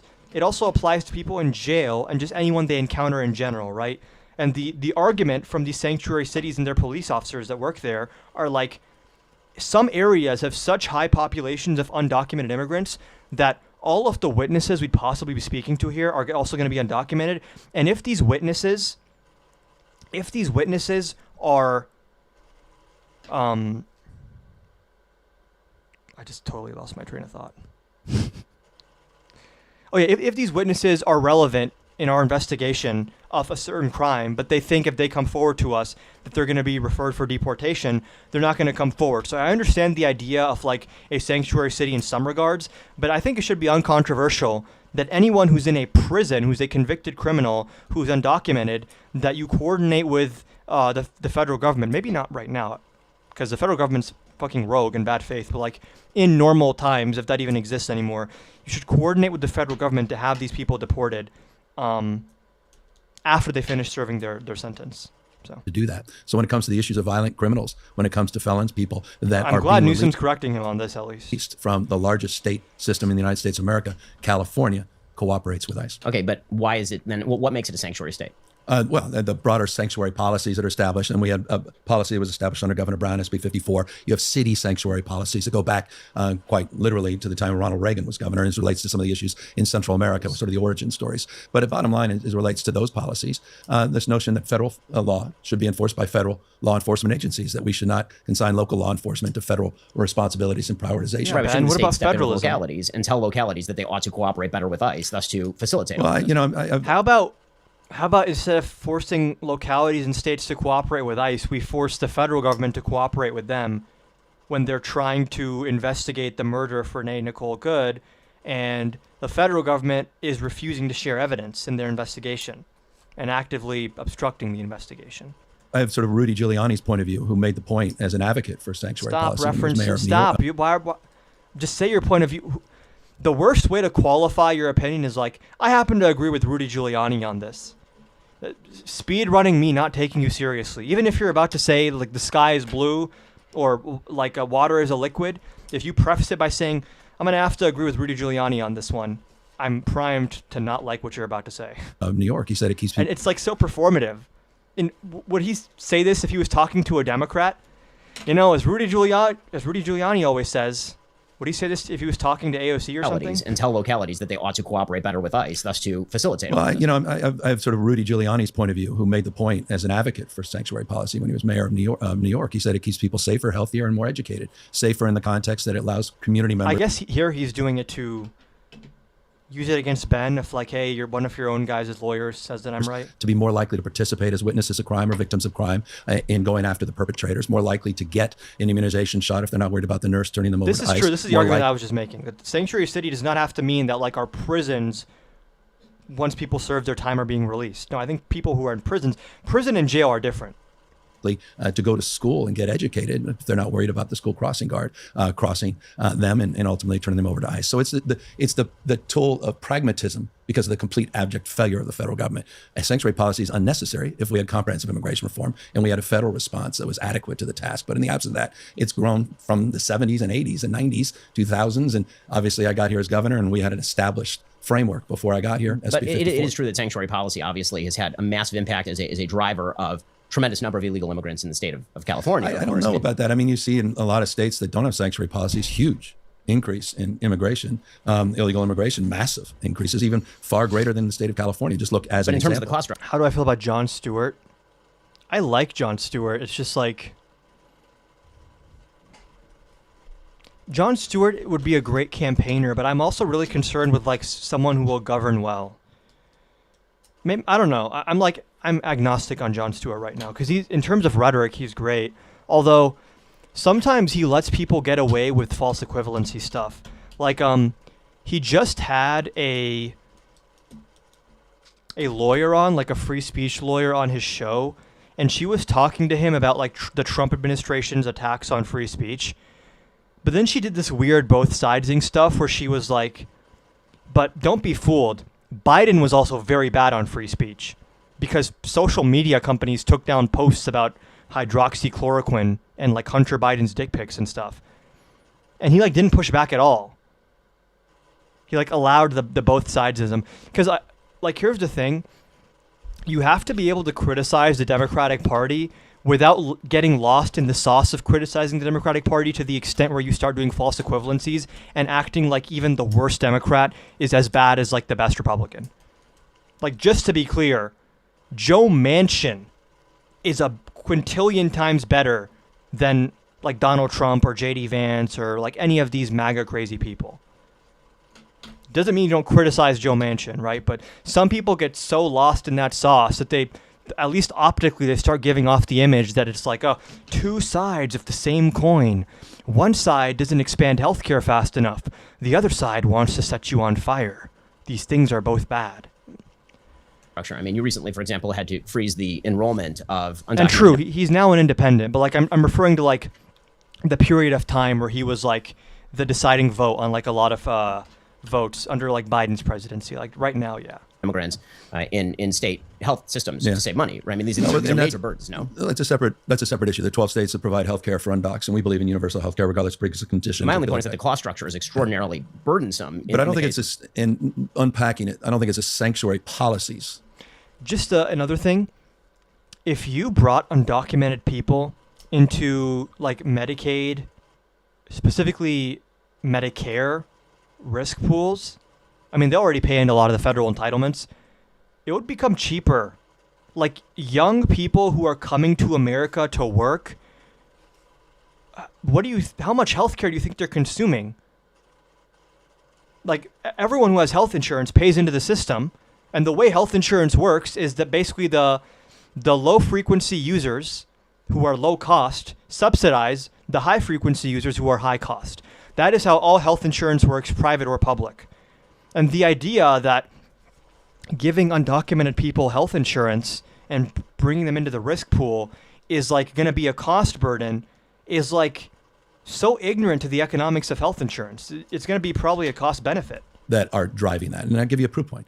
Florida doesn't have sanctuary policy, huge increase in undocumented community, huge increase in Texas. It's not a driver, their sanctuary policy. They don't That have doesn't mean it's, like, a politically popular thing to sell or anything. Don't get me wrong, but sanctuary policies in those states. The state of California's policies, I don't think in that respect, have invited people into our state. And I use those as, I think, proof points of that. And that's a different. So the notion of how do you deal with people that are here 10, 15 years? How do you deal with mixed status families? what do you know about in this economics? I have a bachelor's of arts in economics. state? And how do you provide for health care as opposed to emergency care and stabilize populations and community health? It's a different approach. It's one that we've been very transparent about. It's one that's hardly unique because in every state, They provide compensated care for undocs at the emergency room. Many states provide it for children, many for seniors. California provides it across the board. I mean, the biggest problem, though, as somebody who left the state, is that the cost structure in the state has become so burdensome, not just because of illegal immigration, but generally. And so the idea he doesn't explain the mechanism through which the cost structure becomes burdensome. Like, I'm sure that there are ways in which putting undocumented people on certain programs could be a cost burden, but like health insurance would be the last one I would say that for. Because you can have coverage, doesn't mean you're using the coverage, right? Like, someone can be on some kind of government subsidized health insurance and they're just not really going to the hospital that often or like needing to use the health insurance, in which case, like, what is the cost burden? no impact as a magnet for particular human behavior or alienating people from a state. That's clearly untrue. Yeah, and when well, you look at the homeless population, for example, friendlier policies toward providing services in Santa Monica led Separate to... point, though. But now you're getting a homeless policy, not immigration policy. Yeah, I mean, now that's- he's also getting into like what mayors are doing when he's talking to the governor. But If we want to back stick with up. immigration policy, No, I wanna- if you make let's- it easier for illegal immigrants let's stick with immigration not to avoid policy. ICE, then presumably... No, look, I appreciate this. So we've established. Stop. Why do you appreciate this? Why do you appreciate someone lying to you in bad faith? Why do you appreciate that? Are you just saying that because it's like that's how you're supposed to have like a conversation and like? Important. I appreciate the question because I'm glad. It sounds like I'm nitpicking, but the reason I'm harping so much on these like little mini, because it legitimizes them. It makes it seem like you're talking to like a normal, like, listen, man, we may disagree, but like, hey, I'm glad you're bringing up your disagreements with me. That's how you talk to like a libertarian, maybe, right? Who's genuinely disagreeing on substance. You don't talk to these MAGA freaks with, hey, man, let's agree to disagree. I appreciate that you're talking to me. I do not appreciate that you're talking to me because you're fucking lying. So no. We've established that we do cooperate. Exactly. With Very well said. Very well said. It's because they're pandering to people they still think are there in good faith. True. ICE in California, in particular, this governor, who's, as I said, on multiple occasions, vetoed efforts to stop me from that coordination for dangerous criminals. And we've done that over 10,000 folks. So it'd be wrong for... So when AOC said this week that ICE should be abolished, you disagree? Oh, I disagree when I think If someone wanted to convince me that I just absolutely do not want Gavin, like the little few % chance left that I'd be okay with Newsom is gone now. candidate for president by the name of Harris said that in the last campaign. I came out. I remember. Yeah, being well, hold on. Harris said she wouldn't abolish ICE at a time when it was a way more defensible position. You could still argue that, I mean, listen, DHS can do deportations. We did deportations before ICE existed. This is, even from an efficiency perspective, people who care about government efficiency could argue it's like a redundant agency. That would be the argument for eliminating ICE pre-Trump's second term. But now, what Trump has done to ICE is unique and new. Not to say that ICE was flawless before, but this is like a categorically like now a new thing when they're specifically hiring loyalists with personal fealty to the president, not just like career police people, right? So you can't just say, oh, well, Kamala didn't want to abolish ICE, so now I don't. Kamala was not living in this situation. And maybe she still says that, in which case that's wrong and that's stupid. But you can't just use this out of like, hey, when things were very different, someone also had this position. Well, yeah, things are not the same now. Like someone is trying to steal elections and stuff and like arrest political opponents. You can't just... Chris Hayes. You can't work on the old paradigm anymore. So it'd be wrong for... So when AOC said this week that ICE should be abolished, you disagree? Oh, I disagree when I think a candidate for president by the name of Harris said that in the last campaign. I came out. I remember being on Chris Hayes hours later saying I think that's a mistake. So absolutely. Number two, as it relates to the issue of sanctuary policy, I think it's important to establish because it's not well established. Sanctuary jurisdictions have lower crime rates than non-sanctuary jurisdictions. So this notion that it somehow increases crime Good point. Is also, I think, contradicted on the basis of... Like, here's the thing. I'm okay with having Newsom as part of the coalition for, like, certain messaging things, because he's good at, like, he's sometimes good at messaging, but he's so inconsistent, and the inconsistency is the result of his inconsistent convictions, that, like, I just don't want him to have political power. Because this is not someone who I can rely on to do what needs to be done. Like, the big thing for the 2028 candidate is, like, they need to have that dog in them. They need to have that, like... They're just like they're in it to win it, and they have that like hunger. Like I need someone who's really about it, who's like doing it for the love of the game. Like someone, if if anyone here has seen Marty Supreme, which by the way I loved it, such an amazing movie. The way that he was just like, by any means necessary, like for the love of the game, I'm pursuing this championship. That's how I need criminal indictments to be pursued against the Trump administration by the next president and their DOJ. That's the type of hunger I need in going after these people. And for everyone saying, oh, you're admitting you want politicization of the DOJ, it's not politicization to run on saying we're going to put these people in jail. That is not politicization. These people, their logic is that any time someone who's involved in politics is held responsible for their crimes, that this is politicized. Donald Trump could unalive a baby on live television, and then someone running for president could say, if I am elected president, I will appoint an attorney general that will prosecute Donald Trump for unaliving this baby. And you know what MAGA would say? Guys, they're admitting what they've always been doing. They're politicizing the justice system. So anyone who's like scared to run in 2028 on we're going to go after these people because they don't want to look political, it's not political. If people are committing crimes on camera and announcing at their press conferences, here's all the crimes we've committed, here's all the crimes we're about to commit, crimes, we love crimes, we're bad people, here's videos of our crimes, here's pictures of our crimes, here's us tweeting about our crimes. Crimes over there, crimes over here, crimes everywhere. It's like fucking a Dr. Seuss book or something. These people don't just get to say, oh, you're politically persecuting me. No, you told us you're committing crimes, so fuck around and find out. The facts. Like when Trump tweets, he who saves his country does not violate any law. Okay, dude. That's going to be fun for you when it's submitted as evidence. When hey, Stephen Miller, when you called this one judge like a terrorist insurrectionist for ruling against you in a case where this is called the judicial branch. They just ruled against you.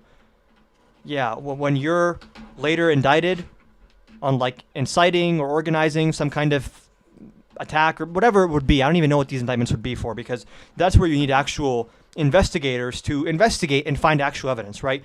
The difference is when I say prosecute these people, I don't want to do what Trump did to Letitia James and to James Comey, where you just out of whole cloth manufacture something that's not real.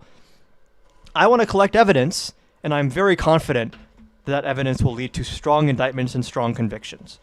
We're not going to need to put in some random insurance lawyer as the U.S. attorney to put these people in jail. We're not going to have to resort to that. So this notion that population, it becomes and they know that. That's why they use Signal. That's why they consistently violate government law and regulation on storage of communication documents. And I guarantee you they're also disposing of confidential like logistics documents for classified.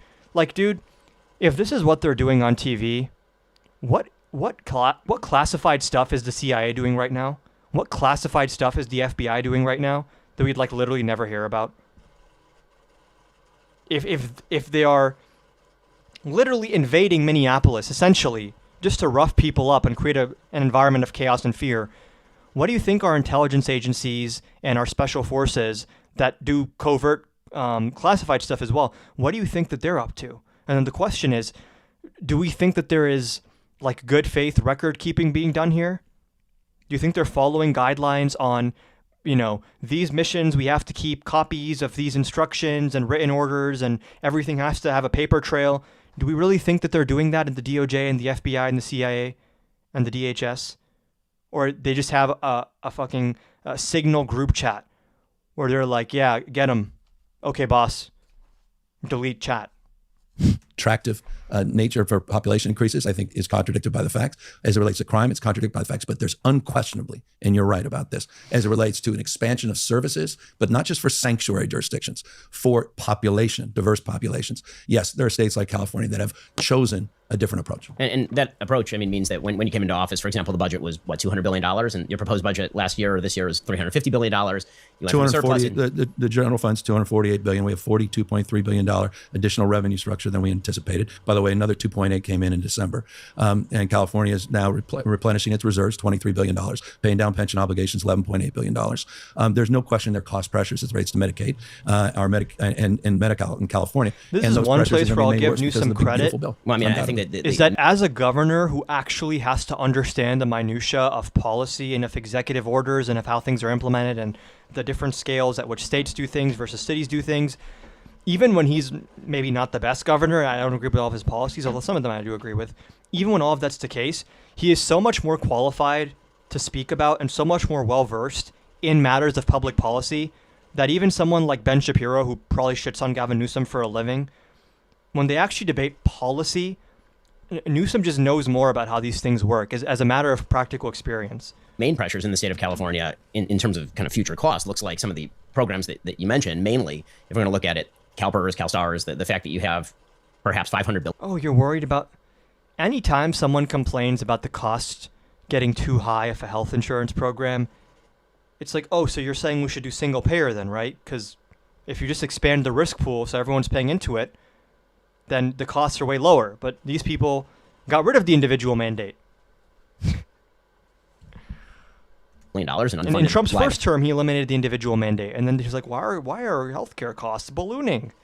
Because you eliminated the funding mechanism for the ACA? Even now, I see some people on the left like, oh, why is the ACA so expensive? And trust me, lots of issues with the ACA. It's not a final destination. I think it's progress towards single payer, ideally. But a lot of the issues with the ACA right now are because they got rid of the individual mandate, which is like the funding mechanism, which is a necessary funding mechanism for pretty much any type of either, maybe not for a public option, but for the ACA and for single payer, there's effectively an individual mandate of sorts. It'd be a public insurance mandate with a single payer system. But you can't eliminate funding mechanisms for things and then say, oh, look how inefficient this is. Abilities going forward. Well, with a lot of these in which we It's like they're given control of a business, and let's say you have a I'm trying to give an analogy to make this make more sense. Like, let's say they're given, the U.S. government is like a store, okay, and they're in charge of this whole store, and they have a furniture section, and they just go to the cash register there, and they blow up the cash register, they set all the money on fire, and they're like, how are we going to pay for all of our inventory? We have no money coming in, super inefficient. This is proof we should have never had a furniture division in this store. And people are falling for it.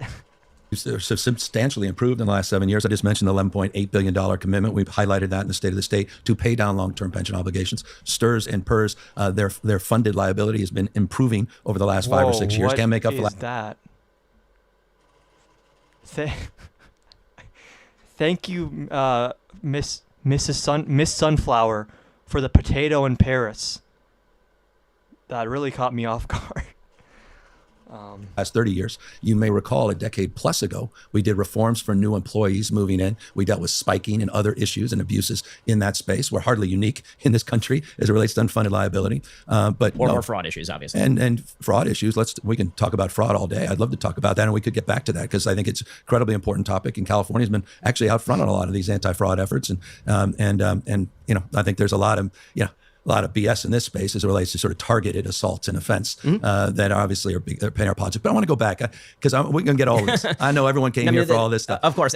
Before we do, I just want to ask, there's sort of a general take that I have, and that is, I heard the podcast that you did with Ezra Klein. I think Ezra's wonderful. He and I disagree about nearly everything. And I think Ezra's really, really a fascinating person with a lot of really interesting and heterodox ideas. And he talked with you a lot about sort of governance, and you talked with him a lot about how you were trying to remove regulatory barriers to, for example, building units, right? Because when you came into office, shout out Mamdani. For everyone, what is Mamdani going to get done? He's been on a YIMBY tear. He's been on a...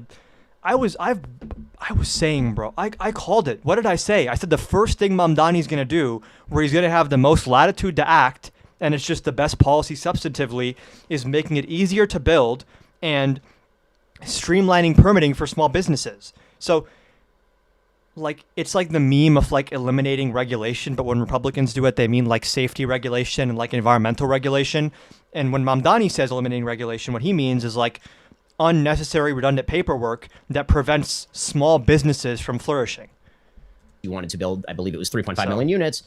And this idea that there's a civil war in the Democratic Party between the the progressives versus the abundance. Like, I've seen this idea floated a lot that, like, it's Ezra Klein versus Bernie Sanders. And it's like, actually, no, if you want to have a progressive economic policy and infrastructure policy, and industrial policy, you need to have government efficiency. You need to have streamlined process for permitting and building where things are not getting bogged down in administrative paperwork that is not really relevant, which is extending the timeline for years and years and years on end. If I want to build public housing or increase private housing supply or build a bridge or build a factory, it's in our interest to build that as quickly as possible. And that is going to require, Mamdani says it best. He says, anyone who wants strong like public services has to be just as concerned, if not more concerned, with the efficiency of those public services, their ability to not just exist as legislation or an executive order on a piece of paper, but to actually be administered and impact the real world. Like this idea that we just say mission accomplished once a bill is signed into law or once an executive order is signed neglects the actual bulk of the process, which is, okay, we signed the Chips and Science Act, the infrastructure bill. Now, how quickly are we building the Inflation Reduction Act? How quickly are we actually building electric car charging stations? How quickly are we redoing our roads? How quickly are we redoing our bridges and expanding broadband lines and building public housing and incentivizing private housing? The timeline is actually really relevant there.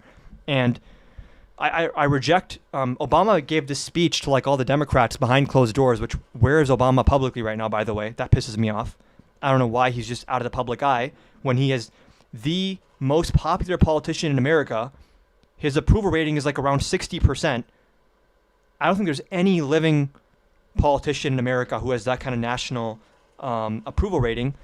I don't know why he's not leveraging that. But anyways, he gave a speech to Democrats behind closed doors, which was reported on, where he was saying the Bernie wing and like the Ezra Klein abundance wing, if you guys are fighting each other, you're missing the bigger picture, which is that you both need each other. If you want to have big government programs and big building programs and stuff, you have to be able to do that quickly and efficiently. And if you want, on the other side, if you're so obsessed with streamlining things and efficiency, you have to actually leverage the removal of those hurdles to get big things done. You have to, once you actually create that space to do big things, then you need the political willpower and conviction to push big things through. You can't just create the conditions that would allow good things to happen. You then have to leverage those conditions to actually make good things happen. That was the stated need, Right, the and stated then, need. then we created a legal framework of 2.5 million, And it which will come up is way under the short of radar. that, by it's like 2030. Stop policing black private citizens. I'm not policing anyone. I'm just saying that someone with a massive public platform who's a very gifted speaker in a time of national crisis, I wish they were using their platform in a more responsible, proactive way. What is it, about 100, 150,000 units that are being created Little less than 150,000. You're right, about 111, 108,000. And this isn't a rip on you. I mean, because No, it's because been a the major national issue, as you know, and the of course. macroeconomics of this with interest rate environment, sort of post-COVID environment, made this housing crisis across the country. Although to be fair, legendary. the housing crisis in California is particularly bad. I mean, there are places like Phoenix or Austin or there's the certain places in original, I Florida. said yesterday or last week in the States, the original sin, our inability to get out of our own way and all the regulatory thickets. Right, so and we blew through those in the last couple of years. 61 housing reform bills we just passed. And Ezra was highlighting that. Interesting, Yes. New York just moved in a direction. I think I've subscribed to the theory that Obama's political career probably peaked too early for maximum efficacy. Like, he went into the presidency as like a junior senator who had just entered like that level of national politics. And that probably lent itself to some form of inexperience, which in and of itself is not necessarily a bad thing.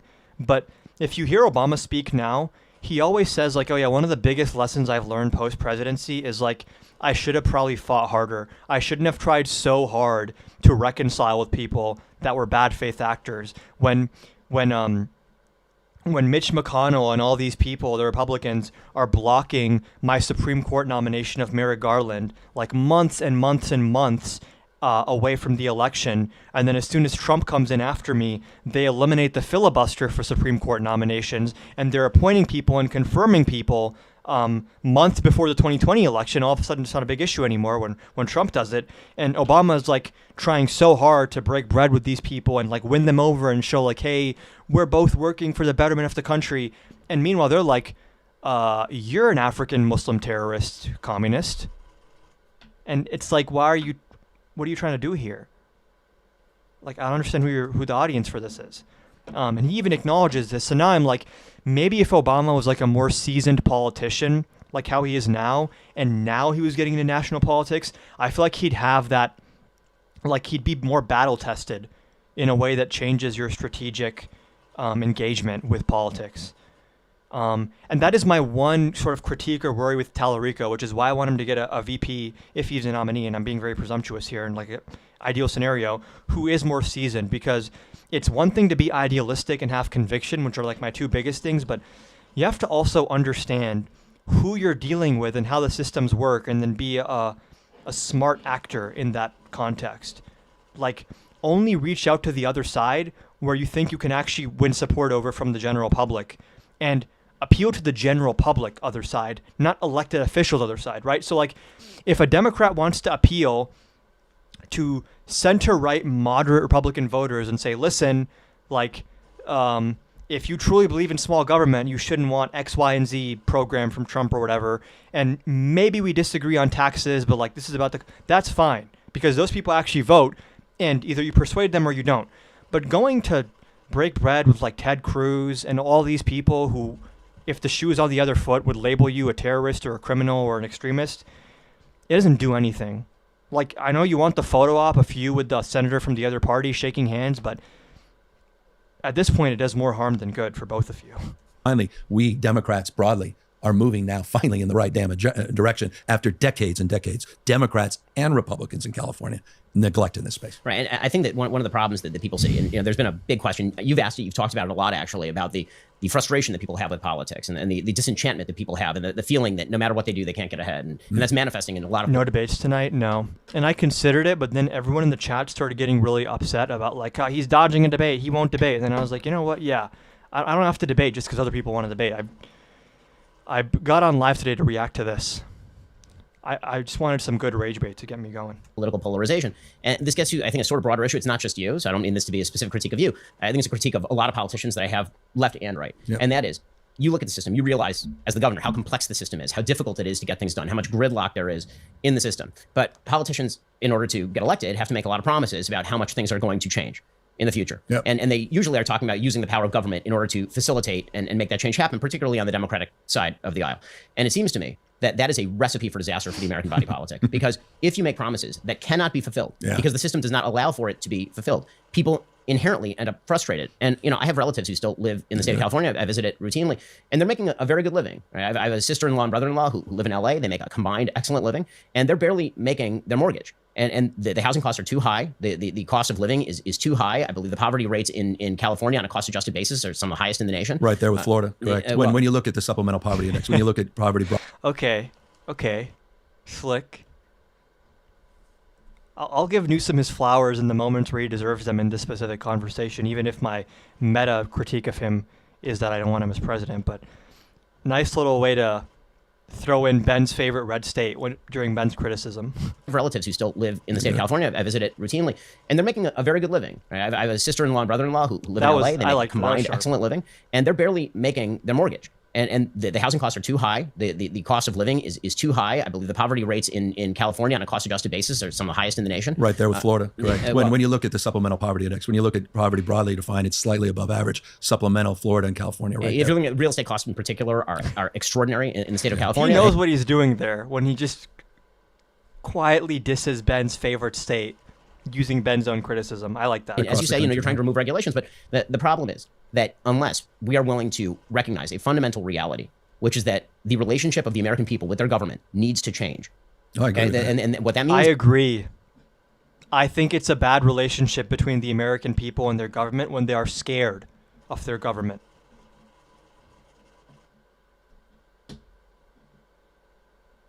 People that are afraid, especially living in Minneapolis right now. How many people that live in Minneapolis who are like they're like, yes, I don't like ICE and all, but like I'm scared if I go out and protest, or like even not protest. How many people in Minnesota are like now worried or second guessing or thinking when they like leave to pick up food or like leave to see a friend or like leave to go to work, where they're like, they feel like a little pit in their stomach every time like an unmarked SUV drives by them on the road because they don't know if it's a fucking ICE agent in there. Like, that's pretty dark and bleak. Scared to pick up a DoorDash order, step out of their house, and even if they never encounter an ICE agent, just having to live with that kind of anxiety and fear of your own government in what's supposed to be like a country that's all about freedom is ridiculous. But of course, that's not what Ben means when he says the relationship has to change. Is that we need to radically remove the regulatory structures that allow for more building, that we need to... Okay, that acute thing I agree with, yes. I'm assuming that agreement's about to end. radically stop perverting markets when it comes to how we make housing policy. That we need to Building more supply is not perverting markets, but okay. stop wasting money in taxpayer funding on things like, for example, a gigantic, you once called it a boondoggle, high-speed rail that is going to cost... Oh, high-speed rail. What a waste of money. Trump's White House renovation. I wonder if Ben has criticized that in the same way. Or I wonder if Ben even thinks that the White House renovation is a more egregious spending of money than high-speed rail. And don't get me wrong, they botched high-speed rail. Like, why did that... Whatever happened to that? Does anyone know? I was told that... When did they even pass that?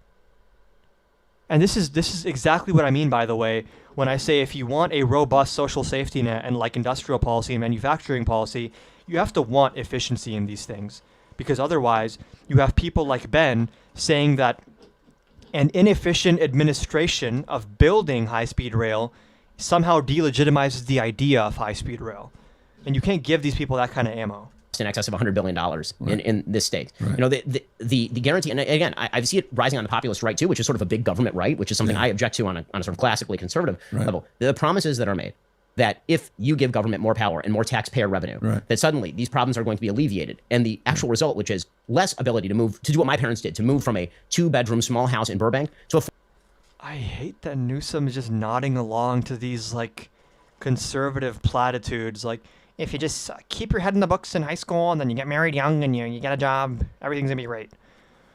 It's like, this is such a one-dimensional, boring, stupid, outdated worldview that is just like, expect nothing of the state when the state has so much capacity for good. And people always say like, oh, doesn't this make you reconsider wanting universal health? Libertarians will say this, like, oh, now that you're seeing how government power can be abused, do you still want regulation and high taxes and like universal health care? And it's like, yeah, because you're conflating two different types of governmental power. One thing, or one aspect is, what is the scope of government? What is government doing? Is it involved in healthcare? Is it involved in regulating environmental policy and taxing certain things and redistributing certain things? That is one question of the role of government. Another question is, though, separation of powers, which is, regardless of what the power of the government is that power diffused throughout many different people where you have checks and balances and people that are pushing in opposite directions? Or is it all centralized with one person where they say, I give the word and you do what I say? And Ben is focused on the wrong type of government overreach, which is, oh, when government gets involved in healthcare and high-speed rail, it's like big government. But that's not big government. If you have checks and balances and independent agencies and all of these forces that push back and forth on each other, then you can ensure that even if the scope of what the government's doing is big, the administration and the intention behind that is not unilateral. He's not so concerned with Trump centralizing decision-making power, increasingly making Congress obsolete, increasingly making the courts obsolete, increasingly making independent agencies obsolete. Even if he shrinks the scope of what government does, that's way more tyrannical than anything you think a Democrat would do, because he's actually centralizing the ability for that power to be abused. It's harder to abuse that power when there's not one guy giving the order. When 30, 40, 50 people have to sign off on something, it requires a lot more objectivity, or at least the subjectivity is not one person's. It at least incorporates multiple subjectivities, which is better than just one. Whereas he's okay with just Donald Trump's discretion should dictate all executive branch policy. 4-bedroom, slightly larger house in North Hollywood. And then for me to go to a great state school like UCLA. And then for me to go to Harvard Law School and now to have a really, really nice house. I did have a nice house in California before we left, obviously. Those obstacles need to Reagan conservatism died in 2016, and Shapiro has been a living corpse since then. Obviously, Trump is big government. Yeah, and here's the thing. Like, even if Trump was like, yeah, I'm just going to cut down all of the administrative state and, like, shrink the role of government, but then as I do so, I'm centralizing the decision-making ability, I still think that's a more tyrannical government than one that is involved in all these markets and involved in building things, because the decision-making power is the thing you don't want abused, right? Like, I'm trying to think of a good analogy for this. I'll think of one. Well, you sound like me. I couldn't agree with you more. I mean, we can get high-speed rail aside. You made my speech and my argument the last 3 years in terms of the housing reforms we pursued. Could not agree more. I highlighted the 61 bills just last. Okay, here's kind of an analogy, right? If you're comparing two cars and you say, oh, this car is getting too big, it's a real hazard, whatever. The car is getting bigger, becoming more complex, and as a function of that, it is going to... if things go wrong, it's going to end in disaster. But then I say, okay, well, what if this car is, just for the sake of the hypothetical, has like flawless self-driving, where it can scan 10 miles ahead and read everything at a 360-degree radius, and like, let's just say for the hypothetical that while the car is bigger and more complex and all this stuff, that it is way better at driving. And then Ben might say, I prefer this other car, which is way smaller, because there's less that could go wrong. It's a smaller car. Accident's going to be less big. Okay. But this drunk guy is going to be driving the car. I actually think that the drunk guy driving is the thing that makes it dangerous, not the size of the car or like what features the car has. Does that make sense?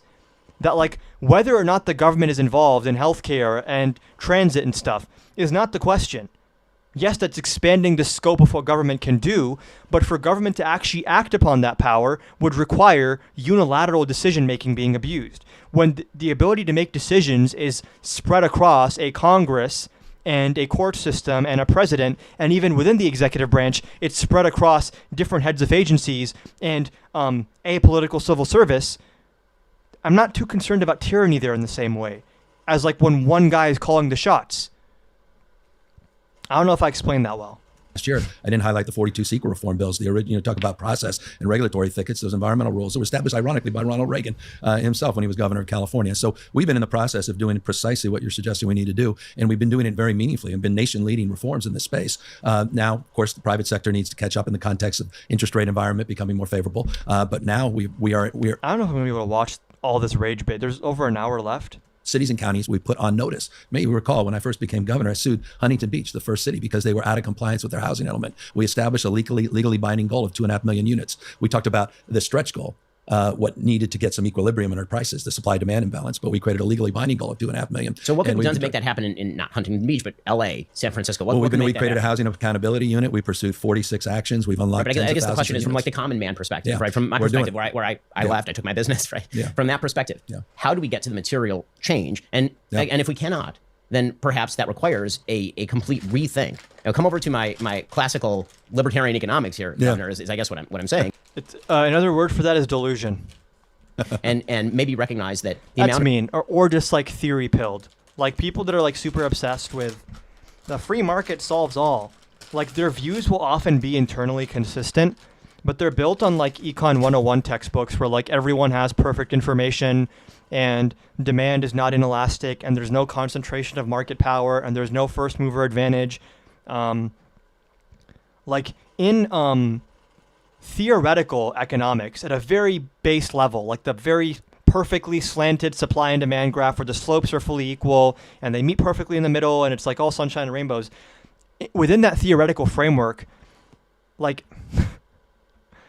profit shouldn't exist in the long run. I don't know if people know this.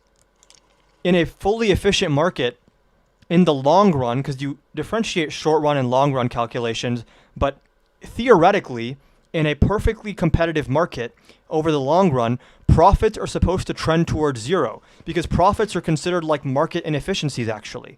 Because in perfect competition, there's short-term profits, but in the long run, it's all reinvested, and it's all... So, like, oh, people are making profits in the long run? Maybe the markets don't work the way you think they do based on a textbook you read one time.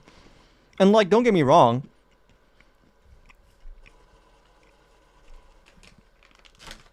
Those are important models to understand.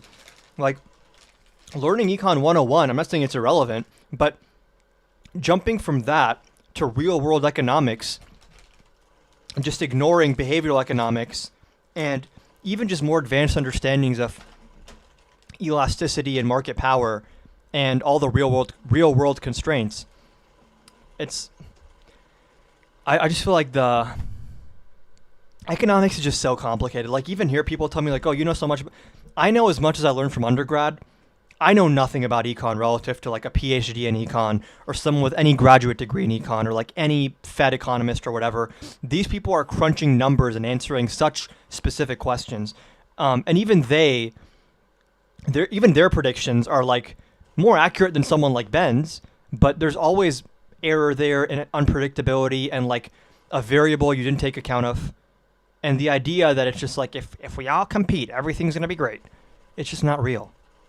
Tax revenue that's taken in the state perverts the market incentives. That what's been generated in the state is a middle class that is really struggling. Yeah. Vast social services for people who are at poverty line or below and slightly above. And then, you know, a group of people who are either so wealthy they don't care or so wealthy now they're leaving, right? Because of the prospective wealth tax, which I know you oppose, right? You understand markets. So that's why I'm always a little bit bewildered when... I honestly don't know. You mean post-Keynesian? You mean like MMT? When you said New Keynesian? I don't even fully understand what these labels mean, dude. The more I look into it, the more like overlap there is and the more confusion I undergo. It's just like, I like going issue by issue. I don't know that I subscribe to like the tenets of like one specific school of thought. I mean, there's truth to Keynesianism, but I think I took some test once. I don't even know where it is. It classified me as, let me find it. I don't think it was Keynesian. It was like, hold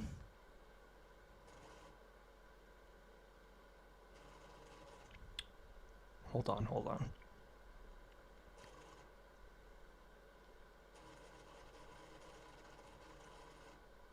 Okay, I think I found it.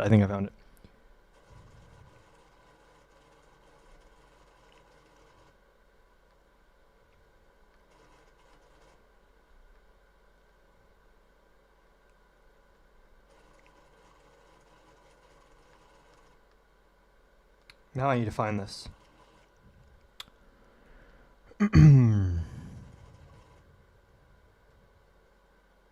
Okay, I don't even know this is a real thing. Hold on, no, let me find this. I have like a big Google Doc with a bunch of economic policy proposals, and at one point I just put it into Gemini, and I was like, what economic school of thought would this be? And it said materialist institutionalist. Left-leaning supply-side structuralist. I don't know what any of these things mean, and Gemini could be talking out of its ass, but I guess materialist institutionalist. I don't know what that is. You know, measures taken by the state legislature that end up perverting markets in fairly serious ways. Well, we can get into the crony capitalism, state capitalism, and the tithings from Nvidia and AMD and what's going on with Intel and what's happening with the Trump administration in that respect. But I agree with you broadly in all this. I mean, the fact is we've been tackling all that. I can't make up for 50, 60 years. And you're talking about literally a 50-year trend line as it relates to the issues of cost of housing and housing affordability. But I can talk in terms of the substantive actions we've taken, tripling their income tax credits for working families, creating a child tax credit, foster tax credit, Not gonna doing lie. more as it relates to... I'm just not locked down this video anymore. And it's past 1 a.m. I'm gonna end the live for tonight, honestly. I know that's very abrupt, but I don't know if I'd be able to survive watching another hour and 10 minutes of this. Hold on. Any last minute questions, comments, concerns? Let's switch the scene here. Before I hop off.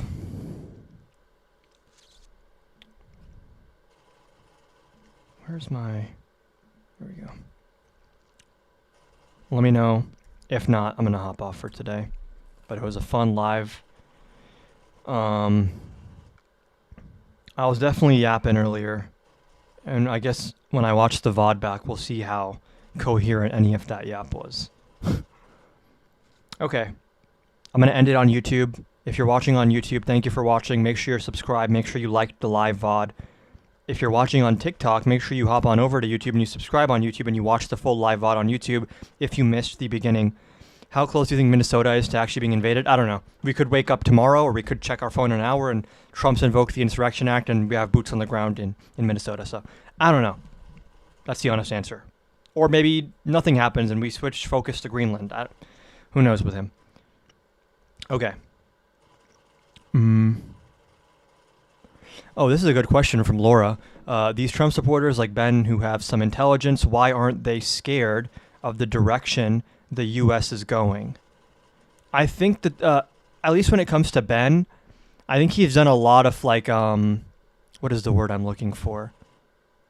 I think he's in a state of denial.